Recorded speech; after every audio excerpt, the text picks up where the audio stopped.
Boom, boom, boom, boom, boom, boom. Boom, boom, boom, boom, boom, boom. Boom, boom, boom, boom, boom, boom. Boom, boom, boom, boom, boom, boom. Boom, boom, boom, boom, boom, boom. Boom, boom, boom, boom, boom, boom. All right, all right. What is good, everyone? What is good, everyone? I think everything's working good here. Justin coming in with the 3. Yo, let's go. Can I get a moment of silence for Dragon Quest VII and Yakuza Kiwami 3 being in backlog for probably a long time between Pokopia Addiction and Monster Hunter Stutter 3? Lol. Monster Hunter, Matt, Justin, I was right. I knew it. It's not as bad as Daemon X Machina, so I'm not gonna go that far as Daemon X Machina, but bro, it's like a Daemon X Machina light. I knew it. I knew it. They did the same thing, just not as bad. Just the RE engine's better than whatever Unreal Engine 4. That's the only difference. The only difference is that RE engine is a bit better than Unreal Engine 4 when it comes to handling Switch 2. Like I knew it. I knew that they were gonna. Something told me that they were gonna do it with that game, and they did it. But hey, I hope it works out for them. Hopefully the sales are really good across the board. But yeah, it was. Monster Hunter Stories 3. I knew it. I knew it. I had a feeling, man. Let's see. Hey, OJ, you better watch out. Doc Trey is coming for you. LL, JK. Yeah, I know. Seriously. No, like, it's interesting. A lot of interesting stuff that's happened. I did watch Doc Trey's video on Pokopia and why he's upset about the game. And it doesn't really make too much sense outside of he doesn't like he thinks the graphics aren't good and it's not worth 70. Outside of that, like, he doesn't acknowledge how good or bad the game is or anything. So it's interesting.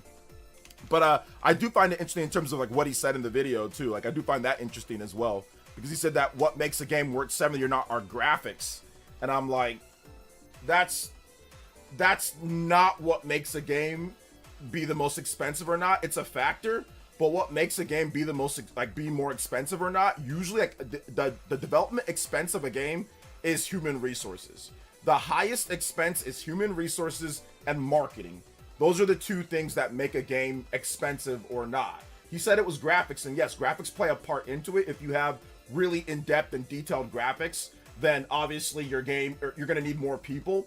But if you're making a different type of game where graphics isn't the focus, but it just takes a long time to make and you pay your employees well, then that game can cost more than a game that has better graphics. So for example, I can guarantee you a game like Pokopia, because of the amount of people that are working on it, costs more to make than, like, let's say Clair Obscur Expedition 33, which clearly has better graphics than Pokopia, but has nowhere near as many people working on the game.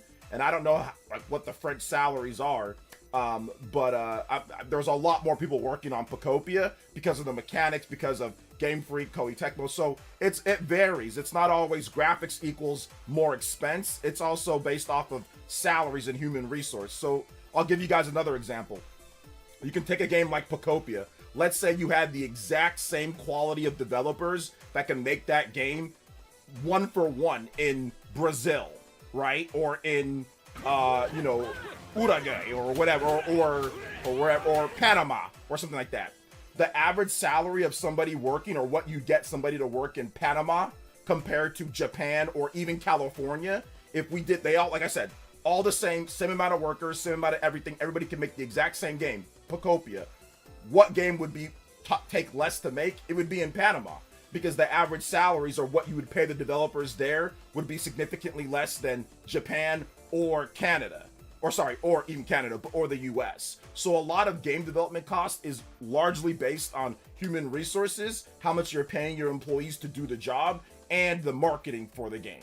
So if are you putting it on commercials, TVs, TV stuff like that. So that's really where a lot of the expense comes from to make a game. Not just graphics. Graphics are part of it, but if you have a game that needs a lot of programming, debugging, artificial intelligence, like in terms of AI, like through characters, persistent worlds, voxel tech, whatever the case is, right? Like, then that game can cost more than a game. Like, that game can be less graphically demanding and cost more than a game that has better graphics. Now, once again, I don't want to completely dismiss what he said, because what he said is right. Obviously, if you want top of the line graphics, you're going to need a lot of developers and everything, but a lot of it is based off of how many developers you have and how long they're working for the project, and how much money you're pumping into advertising when it comes to the cost of a game, you know. Let's see here. Canada is cheap though. Canada is not cheap when it comes to game development. No, it's not cheap. There's a lot of taxes and stuff in Canada. Like, Canada's not cheap. Yeah, I already pre-ordered Stories 3 on Switch 2. I'll probably just play in docked mode, but it really sounds like they could do a 30 mode or a 40 mode from what I saw. Yeah. Also, the graphics in Pokopia are fine for the kind of game it is. Yeah, a capped 30 mode or a capped 30 mode would be good for the game, or like a 40 FPS mode. But I mean, you would need VRR, right? So, but yeah, that would definitely be good for sure. That would definitely be good if they did that. So I hope they do that. But yeah, once again, focusing on all platforms just completely did what it did. But Chrono Rig with the 5 says, if the game was broken, I would agree with him, but the game came out great and the fans are having a great time. That's when you want to support. Yeah, like, I understand some of his issues too. Like, I get it. I'm not trying to sit there. Like, Doc Trey is one of my favorite YouTubers of all time. He's one of the best YouTubers that people don't talk about as much, you know, just because he doesn't have as many subs out there. But he's one of my favorites. You know, I'll never say anything bad about Doc Trey. I think he's a fantastic content creator. He's been right on a lot of things, and all of that. I just think that this is not his type of game. And therefore, you know, it is what it is, right? It's a game key card, so it is what it is. But yeah, it came out in a good shape. I mean, there's no major bugs or glitches or problems. It runs good. Obviously, it uses a persistent world that's based on your clock, where you can destroy anything and build whatever you want. I mean, that type of stuff does take a lot of debugging, because otherwise, you know, you're going to have a broken game if you don't make sure that you program that correctly. It's easier said than done, you know? But yeah, thank you so much, Chrono Rig. Thank you for the $5 dono. I appreciate that, man. Seriously. And thank you, Justin, for another $3 dono as well. Shout outs, guys. Almost at the first extension. Full combo rewards and breaks today. Let's go. First 15-minute extension, 4 more combos. Appreciate that, guys. Also, shout outs to all the new Elite shout outs to the Elite Ninjas as well. If you're a member, I appreciate you. Thank you so much. Exclamation mark member if you want to join up, become part of the Elite Ninja Village. It's only $1 for that tune in tier, so I appreciate everybody who's signing up and all that. Seriously, I love you guys. Thank you so much for your support. That's my shill for the day with members. Okay. Is there a Nintendo Direct soon? No, I never said that there's a Nintendo Direct soon. So, no, we don't know when the Nintendo Direct's going to be. Just wait for the announcement. Let's see here. Isn't Expedition 33 outsourced from Canada? Outsourced from Canada? No, they're French developers. Expedition 33 is French developers. I've been thinking if I should get a Switch 2 Lite if released eventually. I already have a Switch 2, but I don't play it much, honestly, because it's very big. Okay, you got Tiny Hands Burger. Okay, yeah, I would get a grip. That's the one thing that I would say, is that I would get a grip, and that will help you with the what's it called, with playing it portable. But yeah, it still might be too big of a system even with that, because that'll make the system bigger, but it'll make it more comfortable to hold. If we get a Switch 2 Lite, then yeah, I mean, you can trade it in, and you can do that. People did that with the Switch 1 too. So let's see here. Nintendo Canadian game prices beating my booty. I only played Donkey Kong Bonanza. That's the only exclusive I have for the system for this generation. Well, you'll get more as time goes on. Get third-party games, get eShop games, get cheaper stuff in the meantime, you know. Yo, shout outs to Party Man with the 5. Yo, let's go. What's up, OJ? I did see Pokopia is back at $70 on Amazon LOL. Yep. Anyway, that Mario Galaxy movie trailer was absolutely peak. I'm ready to go see it. Yes. Been really having fun with gaming recently with RE9, Mario Tennis Fever, MP4, and MK World. Nice, nice. You got a rotating platform of goodness there, Party Man. Thank you so much for the 5. You are now the stream ninja with Chrono Rig. Highest donos of the stream, Party Man and Chrono Rig. Thank you guys so much for that 5. Anybody else 5 more? Man, Party Man, Chrono Rig. Also, Justin tops with the $6. Shout outs to Justin. Appreciate you. Anybody else 6 more? But up, Justin. Combo breaks. And first overclock 15-minute extension. Here we go. Overclock Buster. Played a little late. Let's go, guys. Shout outs. 15-minute extension on today's stream. Next one up at 30. And we will extend the stream for 30 minutes extra. Let's go. Here in RGT saying that Ava Divine had crying on the Spawncast. Dirty guy. That's like that was one of the first people he mentioned too. That's disgusting. That is absolutely disgusting. I had to call him out on that too. I was like, dude, really? Her? Like that That is nasty. And he was laughing the whole time. RGC, he's into that nasty stuff, man. That's weird, dude. That is disgusting. that's why he doesn't have a life right now, man. He can't find nobody to do stuff like that. Nasty.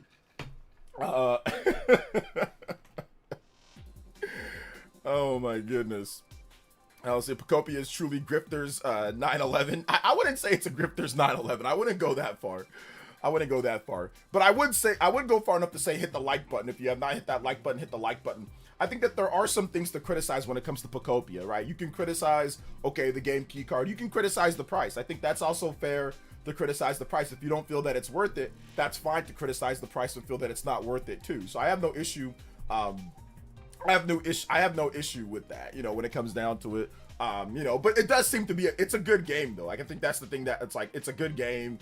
It's not like it's a bad game. And if you are into that genre of games, then it's well worth the value of the game. If you're a content creator in the cozy space, it makes no sense to not pick it up and play it. I mean, because you can stream it and all that, right? So, like, I think that the game is good though. I think at the end of the day, the game is good, and it sets the tone for a good, like, you know, the Switch 2 era of Pokemon. So we're talking like Switch 2 exclusive Pokemon games. It sets the era off right with the good reviews and a good game. Sure, overpriced, that's fair. You can talk about it being overpriced by $10, right? If it was 60, it'd be better than if it was 70, right? So that's fair. But at the end of the day, it's still a great game, you know. Let's see here. Thoughts on Mike Evans' pickup? He's kind of old, but still good. Yeah, it's a good. They needed a deep threat, like a big physical wide receiver that can get open, that can like Randy Moss people. So yeah, he's a little old, but really only had one issue last year with this hamstring. I think he'll be healthy. Hopefully he'll be healthy this year. But yeah, 32 is not bad. I think he's turning 33. I think he still has a lot left in the tank. And once again, he's a big body, so he can go up and get the ball. And they need that. It reminds me of like when they got Anquan Bolden back then, like when Anquan Bolden came over, and he was like in his early 30s or early to mid 30s, and he still balled out for the Niners, you know. So if they can get what they got from Anquan Bolden, I think that would be pretty dope. But yeah, it's a good pickup. Now you got CMC, you got CMC, you got Mike Evans, you got Kittle, you got all sorts of, you got Purcell if he can stay. Just guys got to stay healthy. If they can stay healthy, they're good. Plus they have the draft. They have a ton of draft picks, so they can get some new receivers too. So it's good. OJ seems a little too familiar with her, bruh. Listen, I ran into some things that I regret running into with her, okay?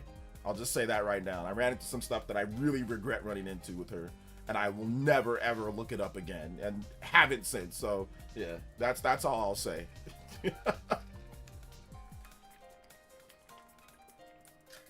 No, 70 is fair for new games, and that's fine. That's an opinion too, right, Rem? Like, it's fair for, like, it's subjective, and I've said that every single time. Gaming, when it comes to games, it'll always be subjective if you think it's fair for a new price or not. I'm never going to tell someone that, oh man, it's not, like, if someone says, oh, it shouldn't be that, okay, that's your opinion, that's fine, you know? What's up, OJ? Can't stop playing Pokopia. Me too, man. I've just been hooked for a while. I think I'm going to take a little bit of a break on Pokopia, though, and I'm going to check out more Xenoblade. I'm going to do some more Xenoblade. Excuse me. Yeah, good pickup for the 49ers. Shout out to Johnny. What's up, man? Good pickup for the 49ers. I like, you know, I like the pickup. They needed a wide receiver. They didn't get the Pierce guy. They wanted to get the Pierce guy. They couldn't get the Pierce guy. He went back with the Colts. So they went with Mike Evans for a little bit cheaper. And they signed like a Patriots lineman, a left tackle that seems to be okay, to a nice deal. We'll see what happens with Trent Williams. But yeah, they got tons of draft picks. So they need to just reload in the draft, you know, draft a bunch of guys or draft capital. They still have Mac Jones that they can trade, potentially get a second round or third round pick for Mac Jones, depending on what people are offering. So yeah, I think it's going to be interesting. They got to draft well this year, though. They got to draft well.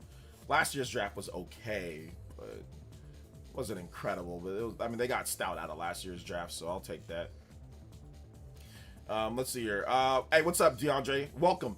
Just finished Mario Galaxy for the first time yesterday. All right, what'd you think? Mario Galaxy was a goated game back in the day. It was so good. So good. So good.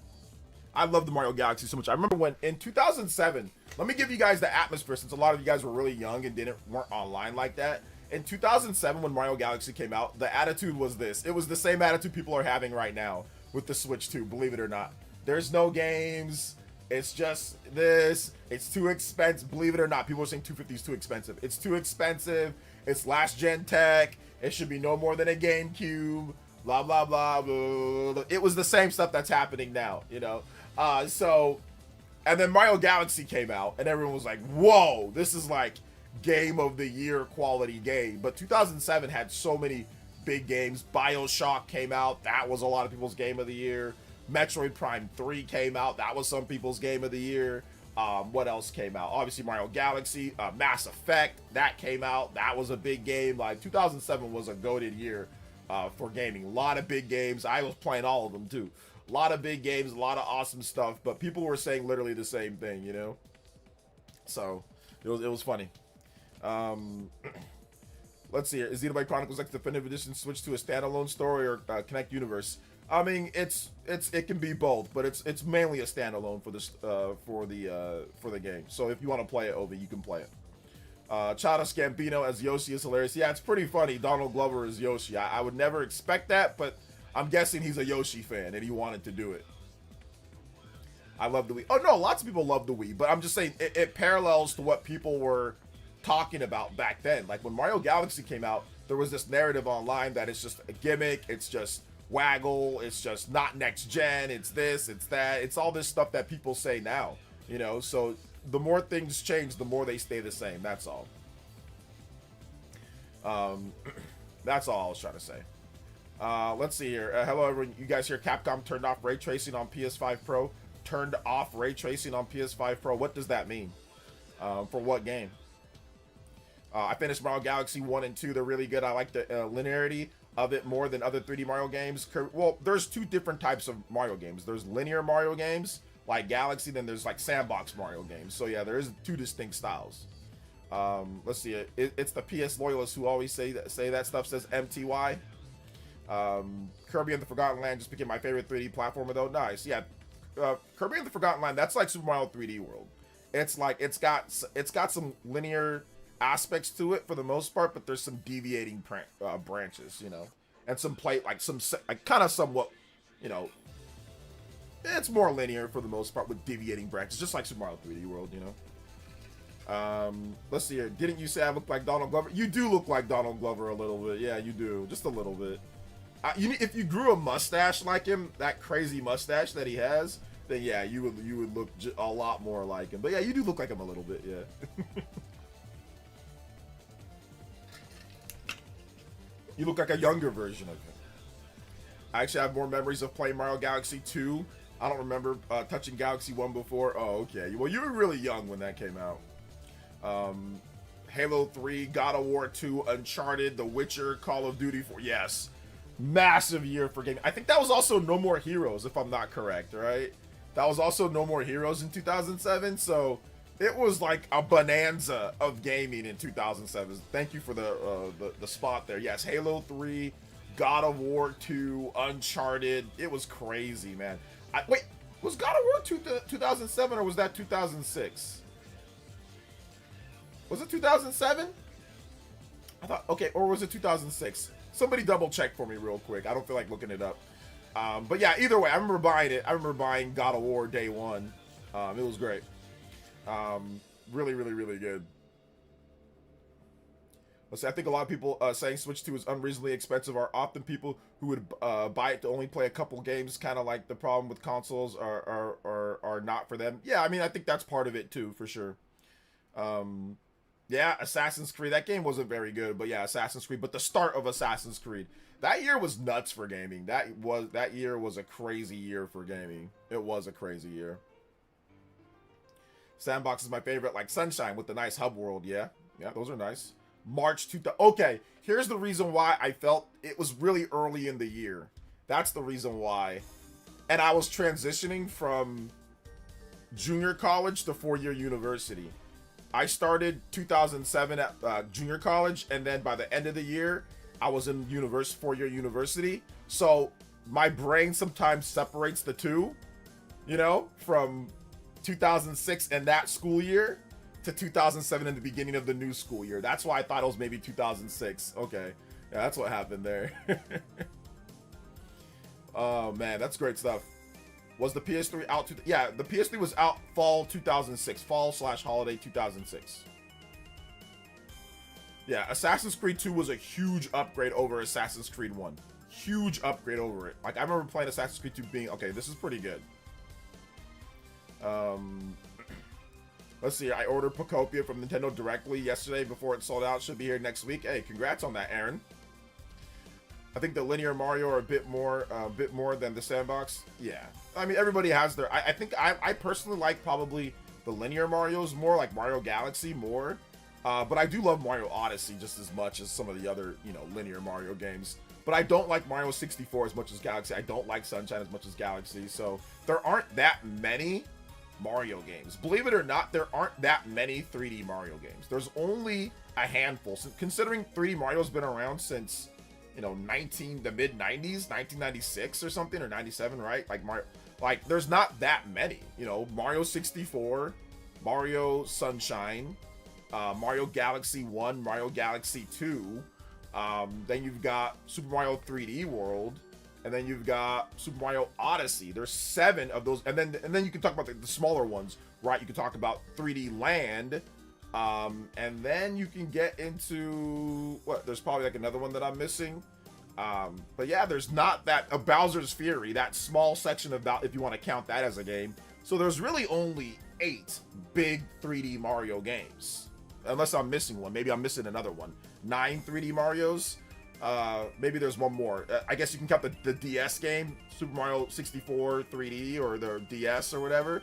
Maybe you count that one, even though that's just like it's like a remake of the 64 game. I mean, you can count it if you want to or not, but so there's not that many. Not that many. Let's see here. 9 3D Marios. Not buying into the Pokopia hype. Yeah, it's not for you. That's fine. You don't have to get into it. You know, it's for people that like Animal Crossing, Dragon Quest Builders, Minecraft. If you're into those type of games, then it'll be a game that you want to pick up. Let's see here. OJ, have you played any of the remaining PS5 exclusives? Are those worth getting a PS5 for, like Astro or Yote? I've played Astrobot, and I don't know if Astrobot is worth getting a PS5 for.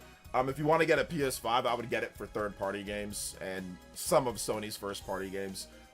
Like I said, but it'd have to be for third-party games as well, not just the first-party. Like, I wouldn't buy a PS5 just for its first-party lineup. I don't think the first-party lineup is strong enough, but if you include third parties and how games run on PS5 or even PS5 Pro, plus some first-party games, then it becomes worth it. Yeah. No, listen, you don't have to say you're joking. There's a lot of people who like Astrobot more than Mario, so it's okay if you do. There's a lot of great things about Astrobot. It's a fantastic game. So, I mean, if you like it more, that's cool too, you know? Let's see here. Yeah, even though it's goated, I think my memory of playing Mario 64 more than the reality of playing it. Okay, yeah. I played a ton of Mario 64. I remember it a lot, you know? The Mario Titans thing it's not a rumor, Aaron. It's not a rumor. It's a fake leak done by AI. You don't wish it was true because it looks stupid. Because it looks really dumb and it's not real. So no, you don't wish it's true.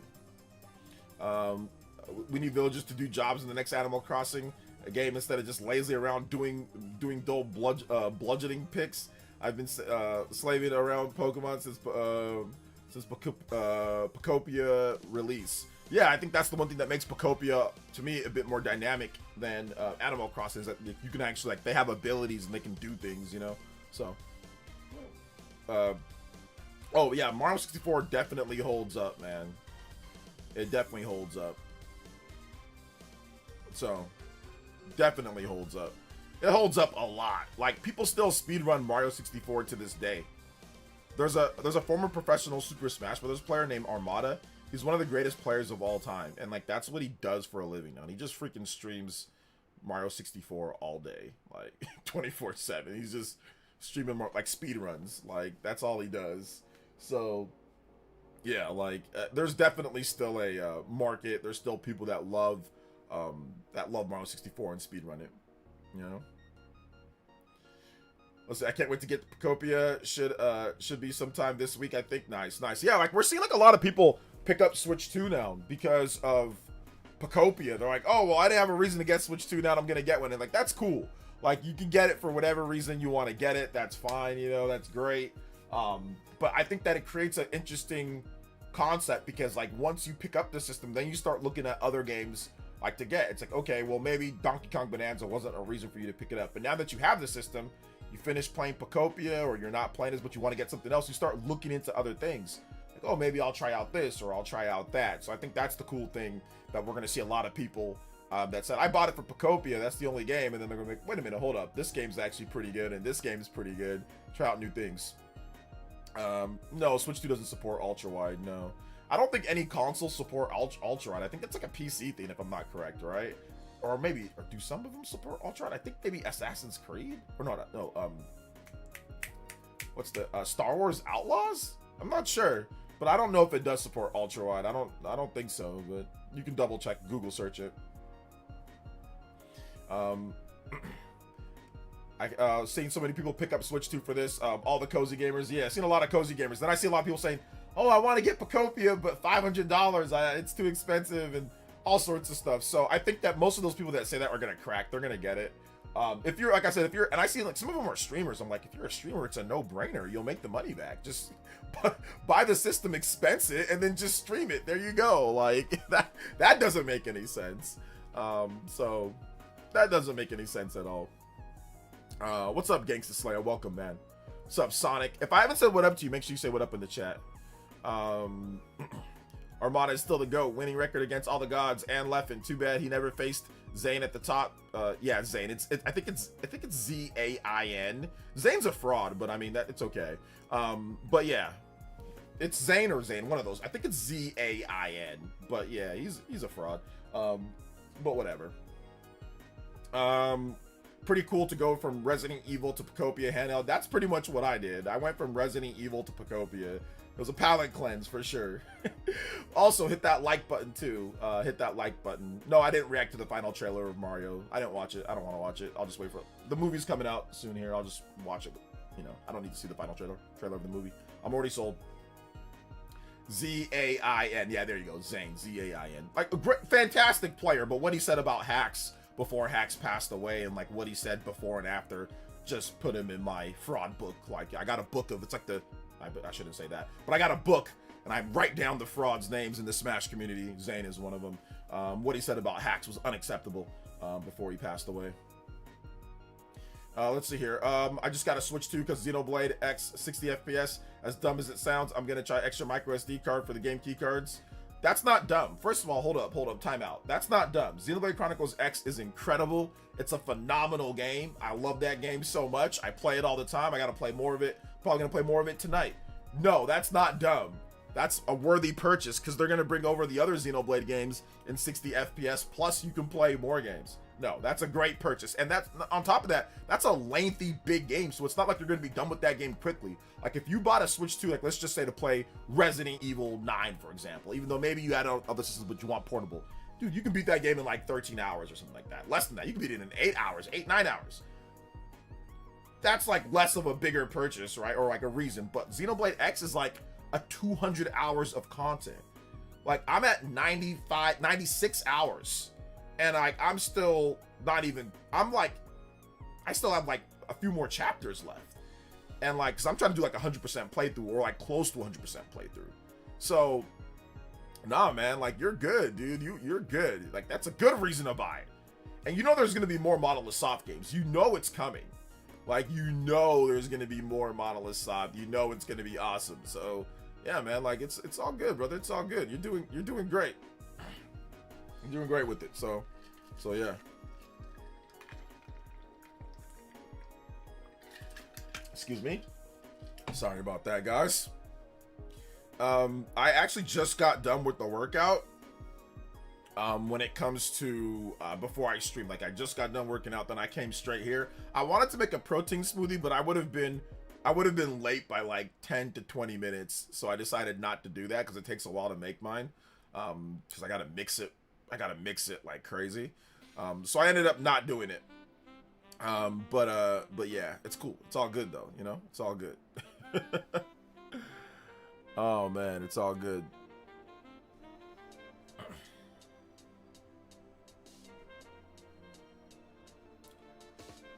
Let's say OJ, thoughts on the new Mario Galaxy trailer? Yeah, I didn't watch it. I'm not watching it. So yeah, I'm just gonna go see the movie when it comes out.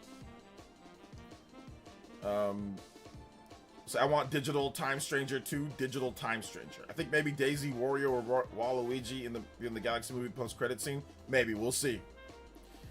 This year will be complete for me when they announce 3D Mario in the fall Mario Kart World DLC.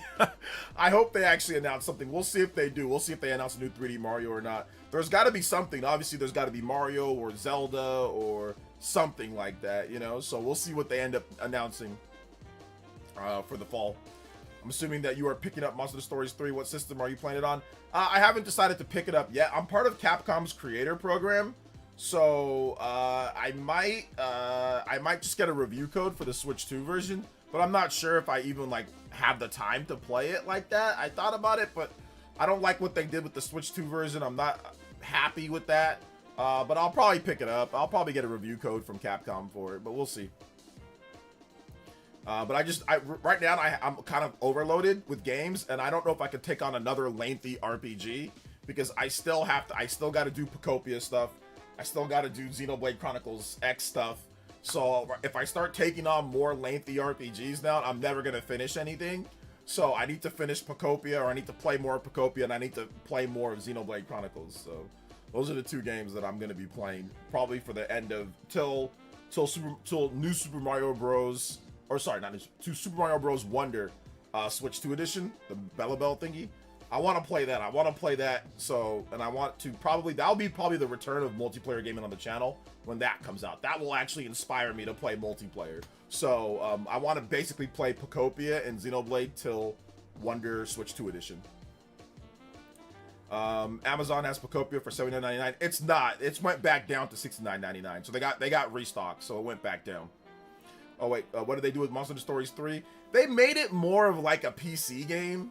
I think the development was definitely more spearheaded on PC. The Switch 2 version is not ideal. It's just not ideal. Like, it runs at a uncapped frame rate. It's kind of choppy in some places. The game wasn't built for Switch 2. The game was built for PC, and then they ported it over, in my opinion, or they just brought it over to other platforms because it's not even great on PS5. I mean, it's better than Switch 2 and Xbox Series. Like, it can run at 60. The balance mode can kind of teeter between like 50 and 60. So the game was built with PC in mind, in my opinion, based off of it. I think what they should have done was made a game that looked a little bit better than Monster Hunter Stories 2, keep the frame rate at 60 FPS, and then run it at like 120 FPS on PS5. Like, it should have been more on the line of a AA type of RPG. This seems to be more on the line of a AAA type of RPG with production, which is fine. I mean, I get everyone wants that, but I don't think the Monster Hunter Stories franchise needs that. I don't think it needs to have that level of production where you're balancing frame rates on a PS5 at 50 frames per second. That's insane.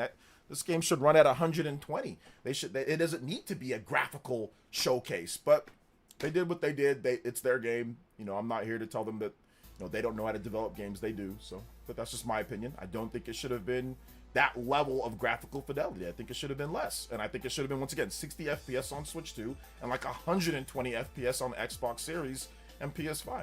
There's no need to make it the way that they did, in my opinion. But whatever, you know, whatever. Let's see here. I saw it went down. LO, my bad. So many price changes. No, it's all good. That's what everybody was talking about, like on Twitter and stuff. So.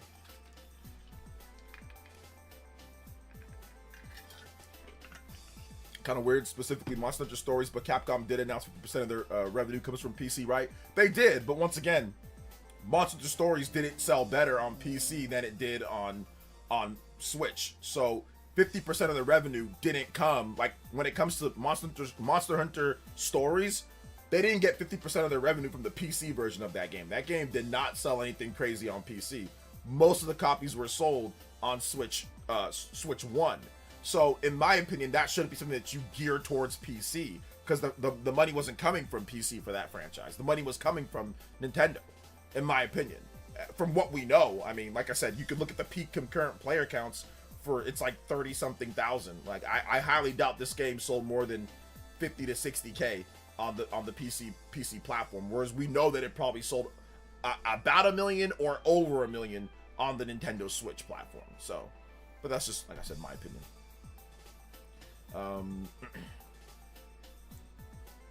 Let's see here. But it looks fantastic. That's fine, but it does not run fantastic. It does not run Monster Hunter Stories 2 on the Switch 1 looks fantastic. Monster Stories 2 on the Switch 1, or Monster Hunter Stories 2 backwards compatible on the Switch 2 runs at 60 FPS and looks great.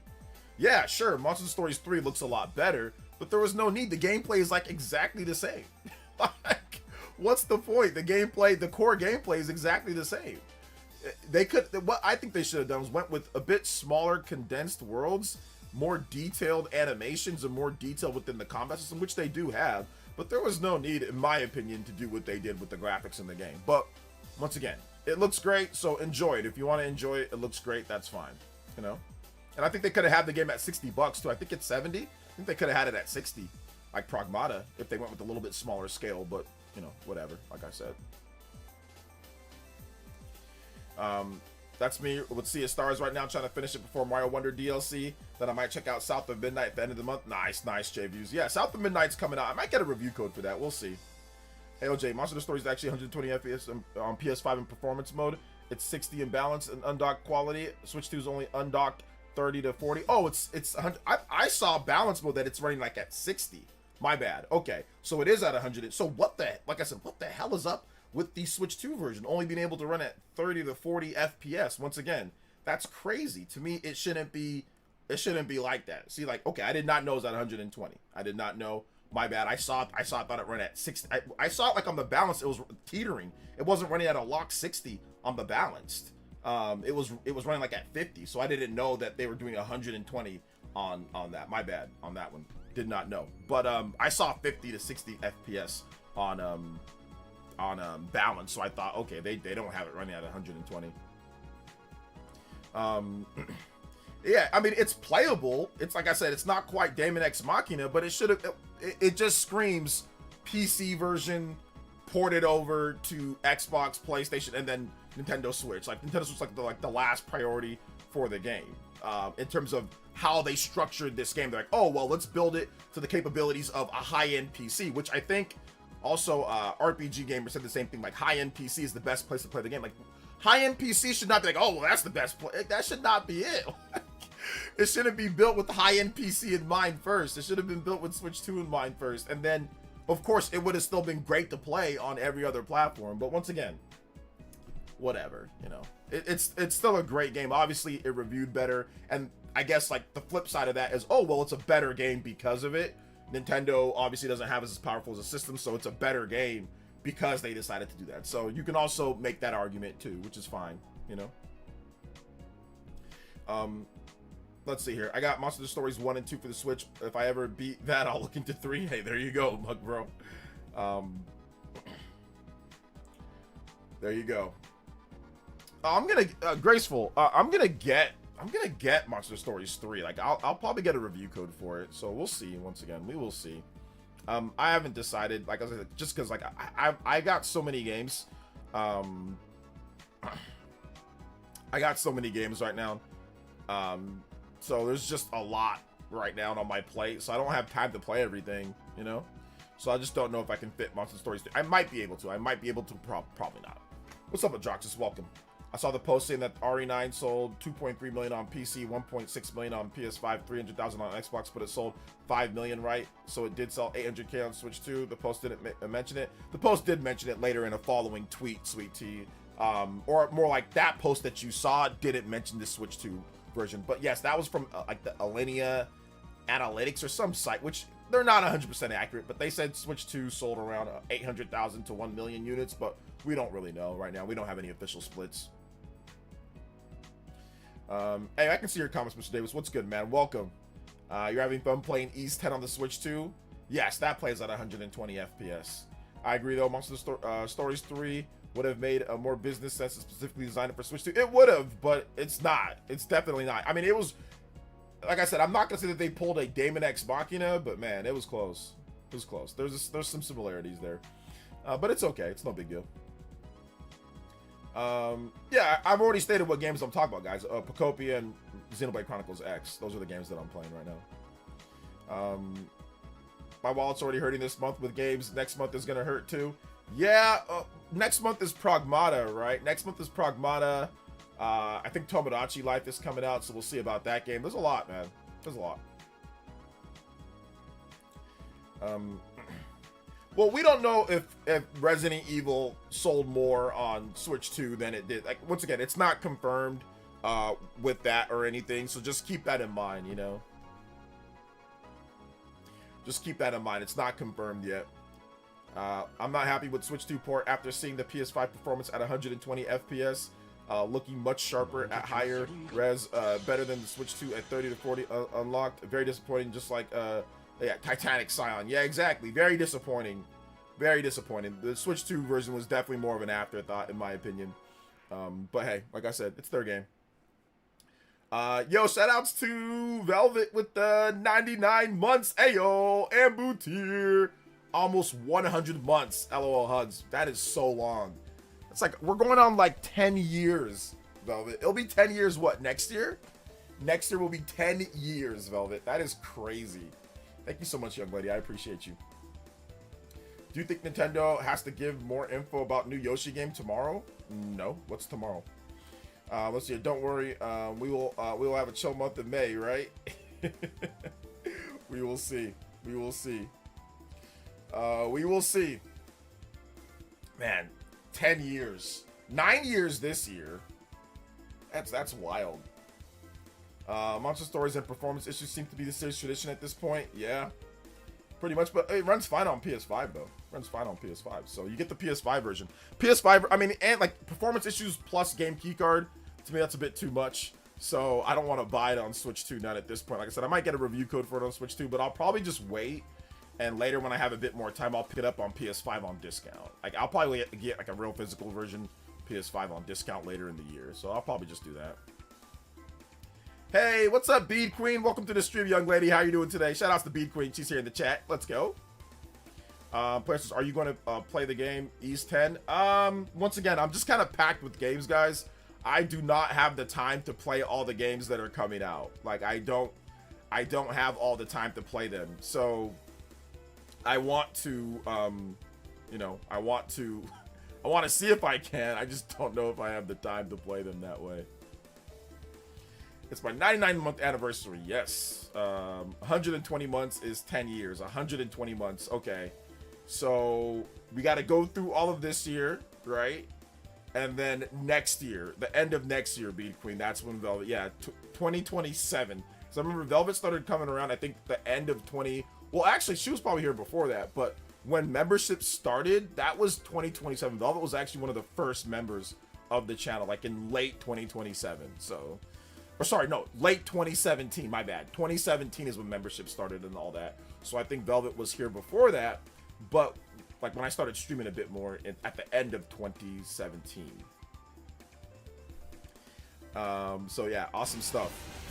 Yo, Nick93 with the $2 Fergie. $2. Put your $2 in the pockets. And he says, Kenneth Walker going to the Chiefs after winning the Super Bowl MVP is a huge L for the Seahawks. They also have the third most cap space. Makes no sense. Also, Rams got some good corners from the Chiefs. Both were starters, and Trent McDuffie was a Pro Bowler. Trent McDuffie's an All-Pro.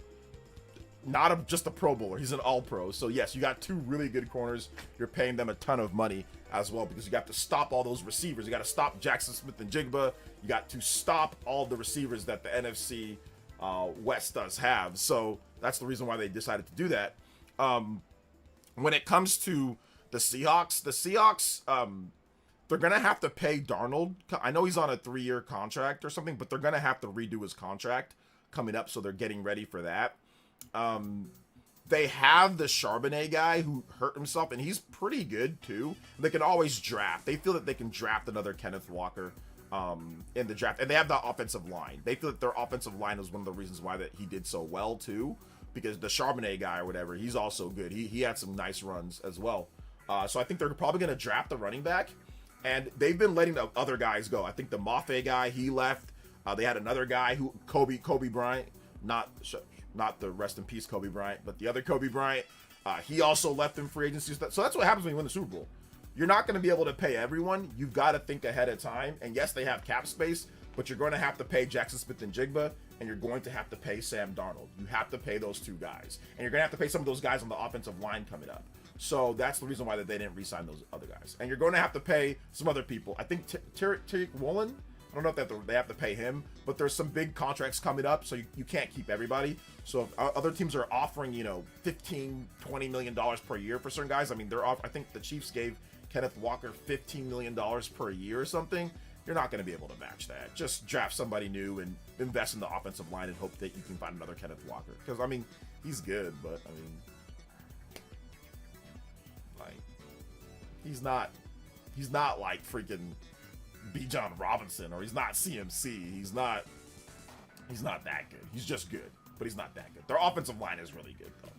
Their offensive line is very good. So that's my opinion. Is I wouldn't pay Kenneth Walker $15 million a year either, especially because he has no real pass game stuff too. So, and he also split time with Charbonnet as well. So yeah, I'm not paying a split back, you know, that splits reps with somebody else. I'm not paying him $15 million a year. No way. And that can't catch the ball like that? Nah. Let's see here. Donald Glover being Yoshi is crazy. I was like, what? Yeah, it's pretty crazy. I think he meant OJ. Which version of Metal Gear Solid Collection Volume 1 do you recommend? I have the PS5 Pro with the PS Portal and the Switch 2. I recommend the Switch 2 version so you can get portability, play at 60 FPS without a PS Portal.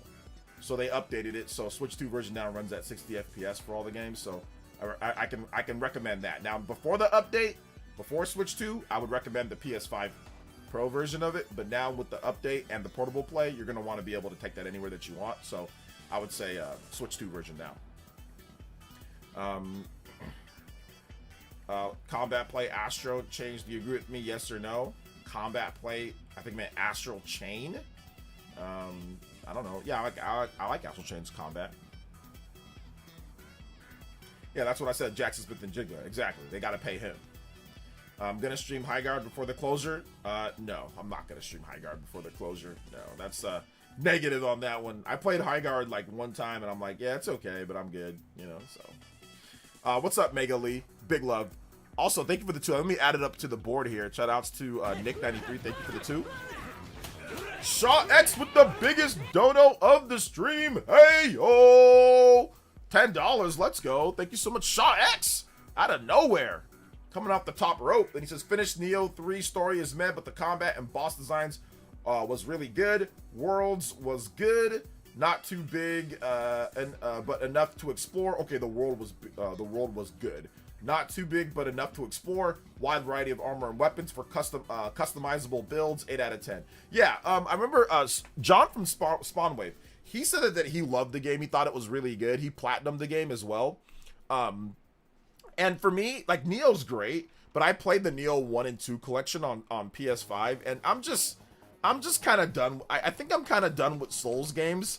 I'm gonna give the Dustbloods a shot just because it's something a little bit different. But, like, I'm not a fan of Souls games. And, like, I know Neo's, like, a faster Souls game, Shaw X, but I know that it's good. It's just, I think Neo's just not for me. It's just not for me. And here comes Shinru! Finding the opening thread. Let's go! Let's go! Finished my first playthrough of Resident Evil Requiem today with 18 hours. Oh. Now gonna go through on the other difficulties to clear them all. Okay. Anyone picking up MH Stories 3 this week? Dragon Roost Island from Zelda Wind Waker PLS, and thanks OJ. No, thank you, Shinru. Shoutouts. Very good comment there. I appreciate you, Shinru, like always. Very good comment, my man.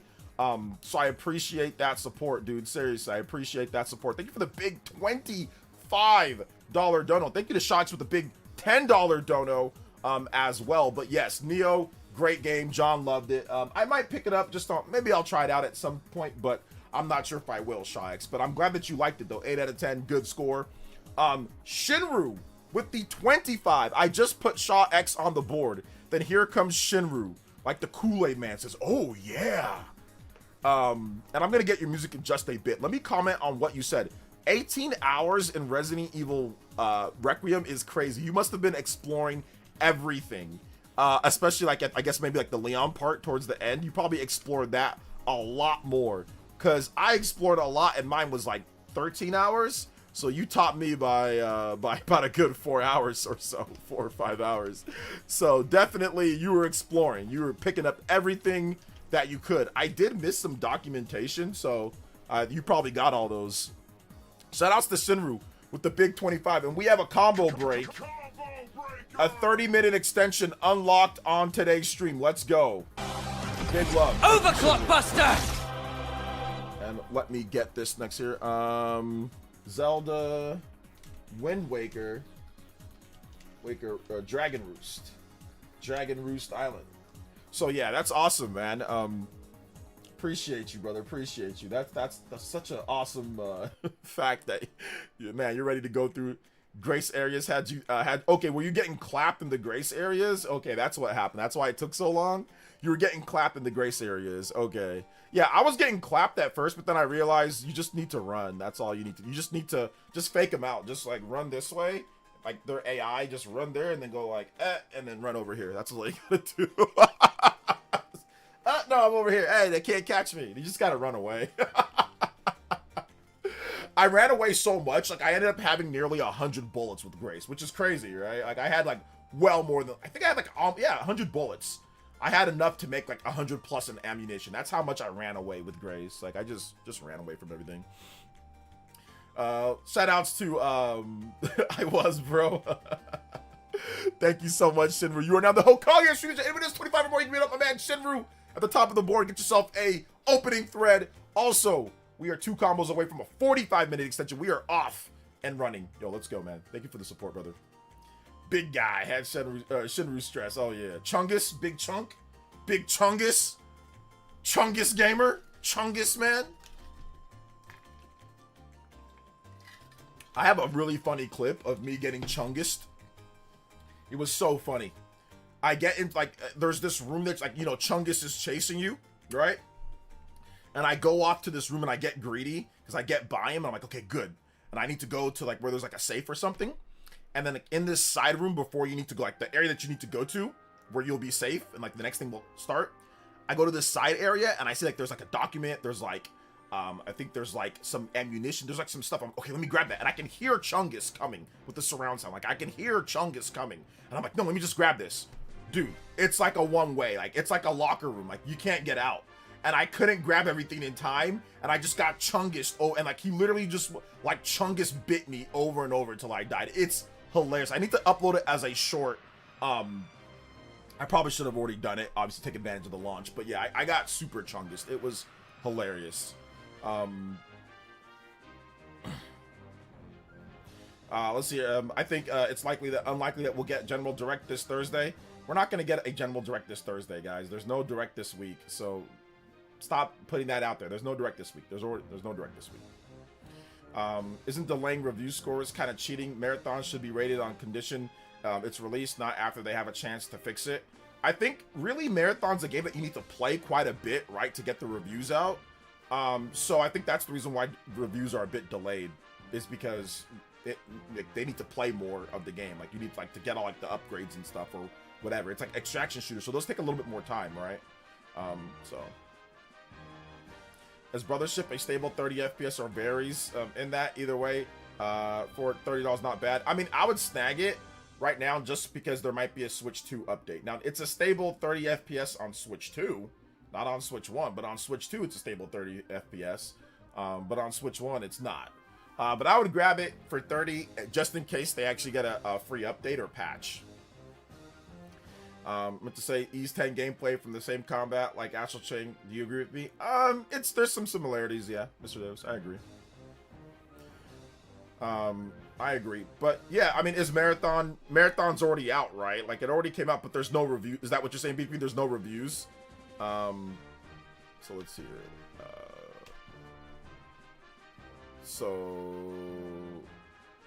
Yeah, let me see.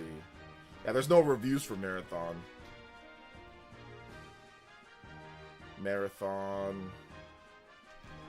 Let me look it up like this. Marathon. Is there no reviews for it right now? Let me see. Marathon Metacritic.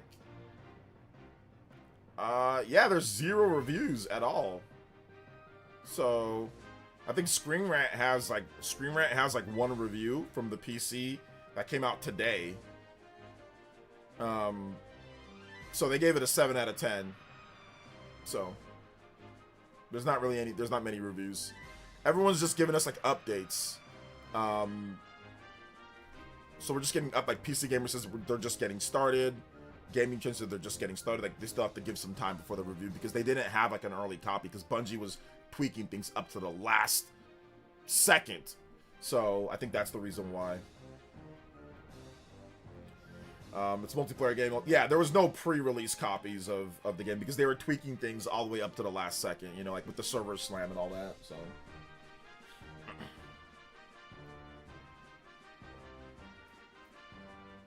Let's see here. Reviewing a live service game. That needs time, yeah. Best game ever, let's go. Best game ever, let's go. What's the best game ever? You gotta tell me that first. But no, guys, listen, there's no Nintendo Direct this week announced or anything, so don't think that there is. Could there be a Direct this month? Sure. Could there be a Direct next month? Sure. Could there be a Direct at some point? Sure. Yes, probably. But don't believe any random rumors, man. Like, if Nate the Hate starts talking about it, or if Switchforce starts talking about it, or if Andy Robinson starts talking about it, then you know that it's probably coming. Justin with another $3 dono, let's go! Pokopia is so big it just keeps going even after 30 hours plus in. Also, my vacation starts Sunday. We are driving 11 hours with my wife parents in a big van. Monster Hunter Stories 3 will probably be the game I play for that. Get the Dramamine ready. There's a little tip. I know you don't need tips because you're a grown man, but just have the Dramamine ready to go. You know, just in case. Being in a big van, playing games sometimes can get you a little nauseated, you know, from my experience. So just have some Dramamine if you can. If it's okay, like if you know, obviously if you're medically, if you can take Dramamine, have something that helps with me at least when I'm in a car playing games. I need something to help me so I don't get car sick. Also, another thing, I don't know if you've done this before or not, Justin. I don't know if you even want these tips, but I'm gonna give them to you anyway because we're friends. Don't eat anything crazy before you go. I'd rather starve and be hungry than eat before I get into a van with other people. Like, there should be, like, really, you should just be hungry the whole time. And if you do eat, make it like bird food almost, like granola bars, things like that. That doesn't make you use the restroom and all that. There's just some tips. Just some tips. The last thing that you want to do is eat anything soupy or anything like wet or like meaty before you go into like an 11-hour, like with somebody else driving and all that. You know what I'm saying? With parents, with your wife's parents. So tips for anybody out there. Those are my tips. Dramamine, and like I said, eat like a bird or whatever. Like I'd rather just be hungry and just not eat and just tough it out the whole 11 hours than have to use the restroom or be queasy or have something in my stomach like bouncing, you know, like when you're driving on those roads. So shout outs, thank you Justin for the $3 donuts. That gets us to the combo breaker 45-minute extension with Noah. Let's go. 45 minutes. Overclock Buster! Should have played. Overclock Buster! Marathon, of course. I have 0 negative reviews. Yes. Yeah, 0 negative reviews. I thought Bungie pushed for reviews to hold off until they drop their next update or something. Maybe I misheard though. Oh, is that what B Queen's talking about? Oh, okay. Okay, yeah, I mean, maybe that's a little bit kind of like weird, but I mean, it is a live service game, so it's like, but I see what B Queen's trying to say now, if that's the case, you know. Excuse me. I've been hearing Marathon getting slammed nonstop from peeps. Yeah, I've been seeing some stuff, but I don't really care, to be honest, man. I'm kind of zoned out on, like, I'm High Guarded, Concord, server slam, man. Like, I'm live service gun shooting gamed out, man. I'm done. I'm done caring. I'm done clickbaiting. I'm done just worrying about it. I'm done, man. I don't care anymore. Like, I did that with High Guard, tried to cover it, and it's just lame. I don't care. So I'm done with these type of games, man. I'm not focused on them. So whatever happens with Marathon or whatever, it's fine. But I don't mind talking about it though. People are allowed to obviously put your opinions up there, especially B Queen says that there's some double standards here. I have no problem talking about it, but I'm just kind of tired of just like the live service genre, just in general, you know.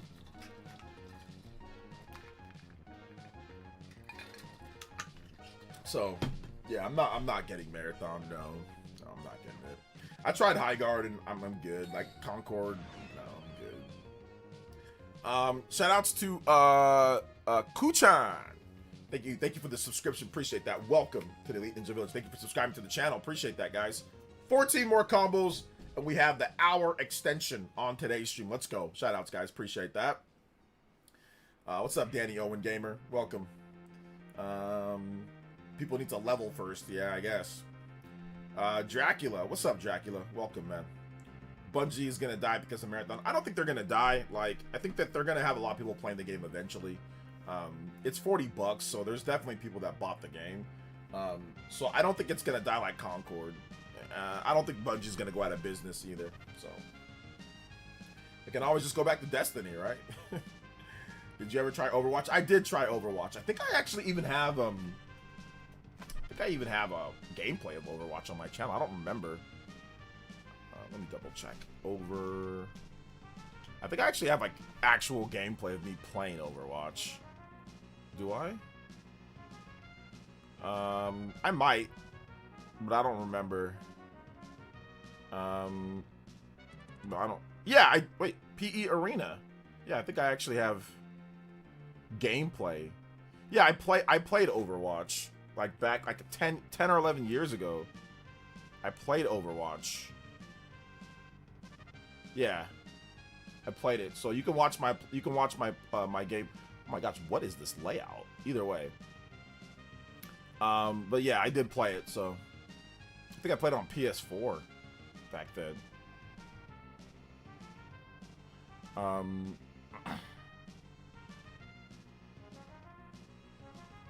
Nash Weedle tweeted 12 with an emoji, so people are thinking it's. Oh my god, I'm not covering Nash Weedle anymore. But yes, that's why people are doing that. Nash Weedle. You know, you guys need to Nash hit that like button. Nash Weedle your way over and hit that like button. We got 200 plus people watching. We should have 150 likes. Are we even at 150 likes? Hit that like button, guys. Listen, I don't want to cover Nash with what Nash Weedle says. Shout outs to Nash Weedle. I don't think he's a bad guy. He seems like a nice guy. But like he didn't hint anything. He did not hint anything. 12. That's Thursday, right? Okay, so if there's a Nintendo Direct on Thursday, that means that we would have to get something on Wednesday, at least. The earliest would be Tuesday, but probably the day before, so Wednesday. When Wednesday comes and goes, and there's no announcement, when Thursday comes and goes and there's no announcement, if there is an announcement, once again, I will say that I'm wrong, I'll admit it, but I don't think there's any announcement. So let's just be happy. Monster Hunter Stories is coming out, you can play that. Pokopia, that came out, you can play that. Mario Bros. Wonder Switch 2 Edition, that's coming out. Play that. Play the games. Xenoblade Chronicles, I gotta get back to that. Play the games that are coming out right now. Play your backlog. Play your games. So Nash Weedle lost credibility with that. And I know he said February or March, but like you can't say February or March, bruh. You've got to make it very clear. Like, yo, look. Which he did say February or March, but he was really leaning on towards, a lot of his sources said February. He made it seem as if February was the month. So, like, and I get it. He said February or March. Like, I don't want to put words in his mouth. But still, man, like, if he's right about the 12th, then his credibility comes back. Or if he hinted 12th and then it happens, then his credibility comes back. But right now, Nate the Hate isn't saying anything. Maybe we'll get something tomorrow morning. Maybe Nate the Hate will say something, or maybe... You know, maybe there'll be a new MVG podcast. Welcome back to the Nate the Hate podcast with me and MVG. Like, maybe there'll be something there. But until then, I don't want to hear nothing right now, bro. I'm good.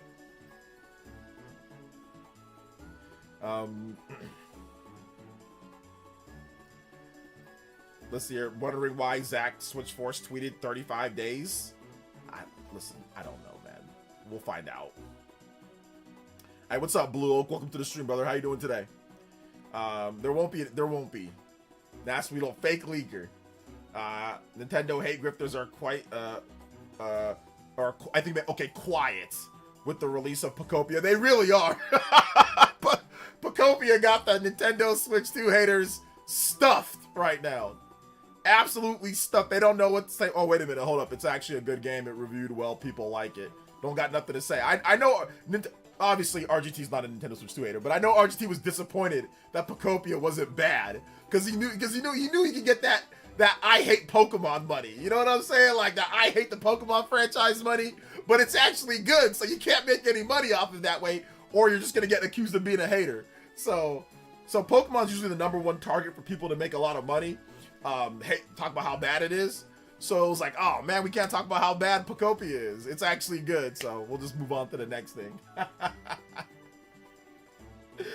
Oh man. Will Phil Spencer get his job back? Phil Spencer's retired, man. He's done. Trust me, I don't think it's happening, but I guess we will. Yeah, we will see. We will see. Just like that like button. We will see if you guys hit that like button. What are we at right now? We will see. We will see if you guys hit that like button. Let's check it out, guys. And it's free too. So hit that like button if you have not hit that like button. We are at 97 likes. That's not good enough. So let's go. That is not good enough. Let's go. Hit that like button, guys. Let's see if we can get to 150 likes. Xenoblade 4 graphics like Tales of Arise. Graphics as good as Tales of Arise. Tales of Arise, the scope and scale of that game is... The artistic direction is not as good as Xenoblade, and while from a technical level, it looks like more high res, but the game doesn't look like it's better graphics, if that makes sense. The art and the scope of Xenoblade absolutely crushes Tales of Arise.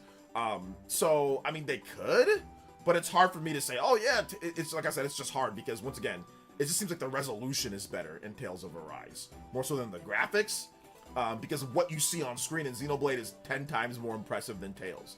Tales of Arise doesn't even have a seamless battles. Like, when you fight in Tales of Arise, you go into a loading screen that simulates what the surrounding is. Xenoblade 3, for example, literally you just start fighting right there, and you can leave whenever you want. So from a graphical perspective and from what I see, Xenoblade looks far better, but the resolution isn't as high. Obviously, like, some of the models aren't as detailed, but the scope and scale of Xenoblade far surpasses Tales of Arise. So I don't know. But yeah, maybe will we get the scope and scale of Xenoblade with the graphics or resolution or detail of Tales? I mean, maybe, but I'm not sure. Let's see. I can't wait for me to check out my phone the 11th if there's a direct announcement. Ninmar, just relax and actually play video games. Ninmar, do you have a Switch 2? Do you play games? Stop worrying about a direct for right now, man. Don't worry about it. When it happens, okay? He means December 12th. Oh, there you go. Messed it up. No way Xbox keep bleeding money like this and drop a console. Oh, they're gonna drop a new console. Only Microsoft can do this. Once again, no other company could survive this type of beating that they've got, you know, when it comes down to it. So, but Microsoft has a lot of money. They have a lot of money. So it makes sense in that way.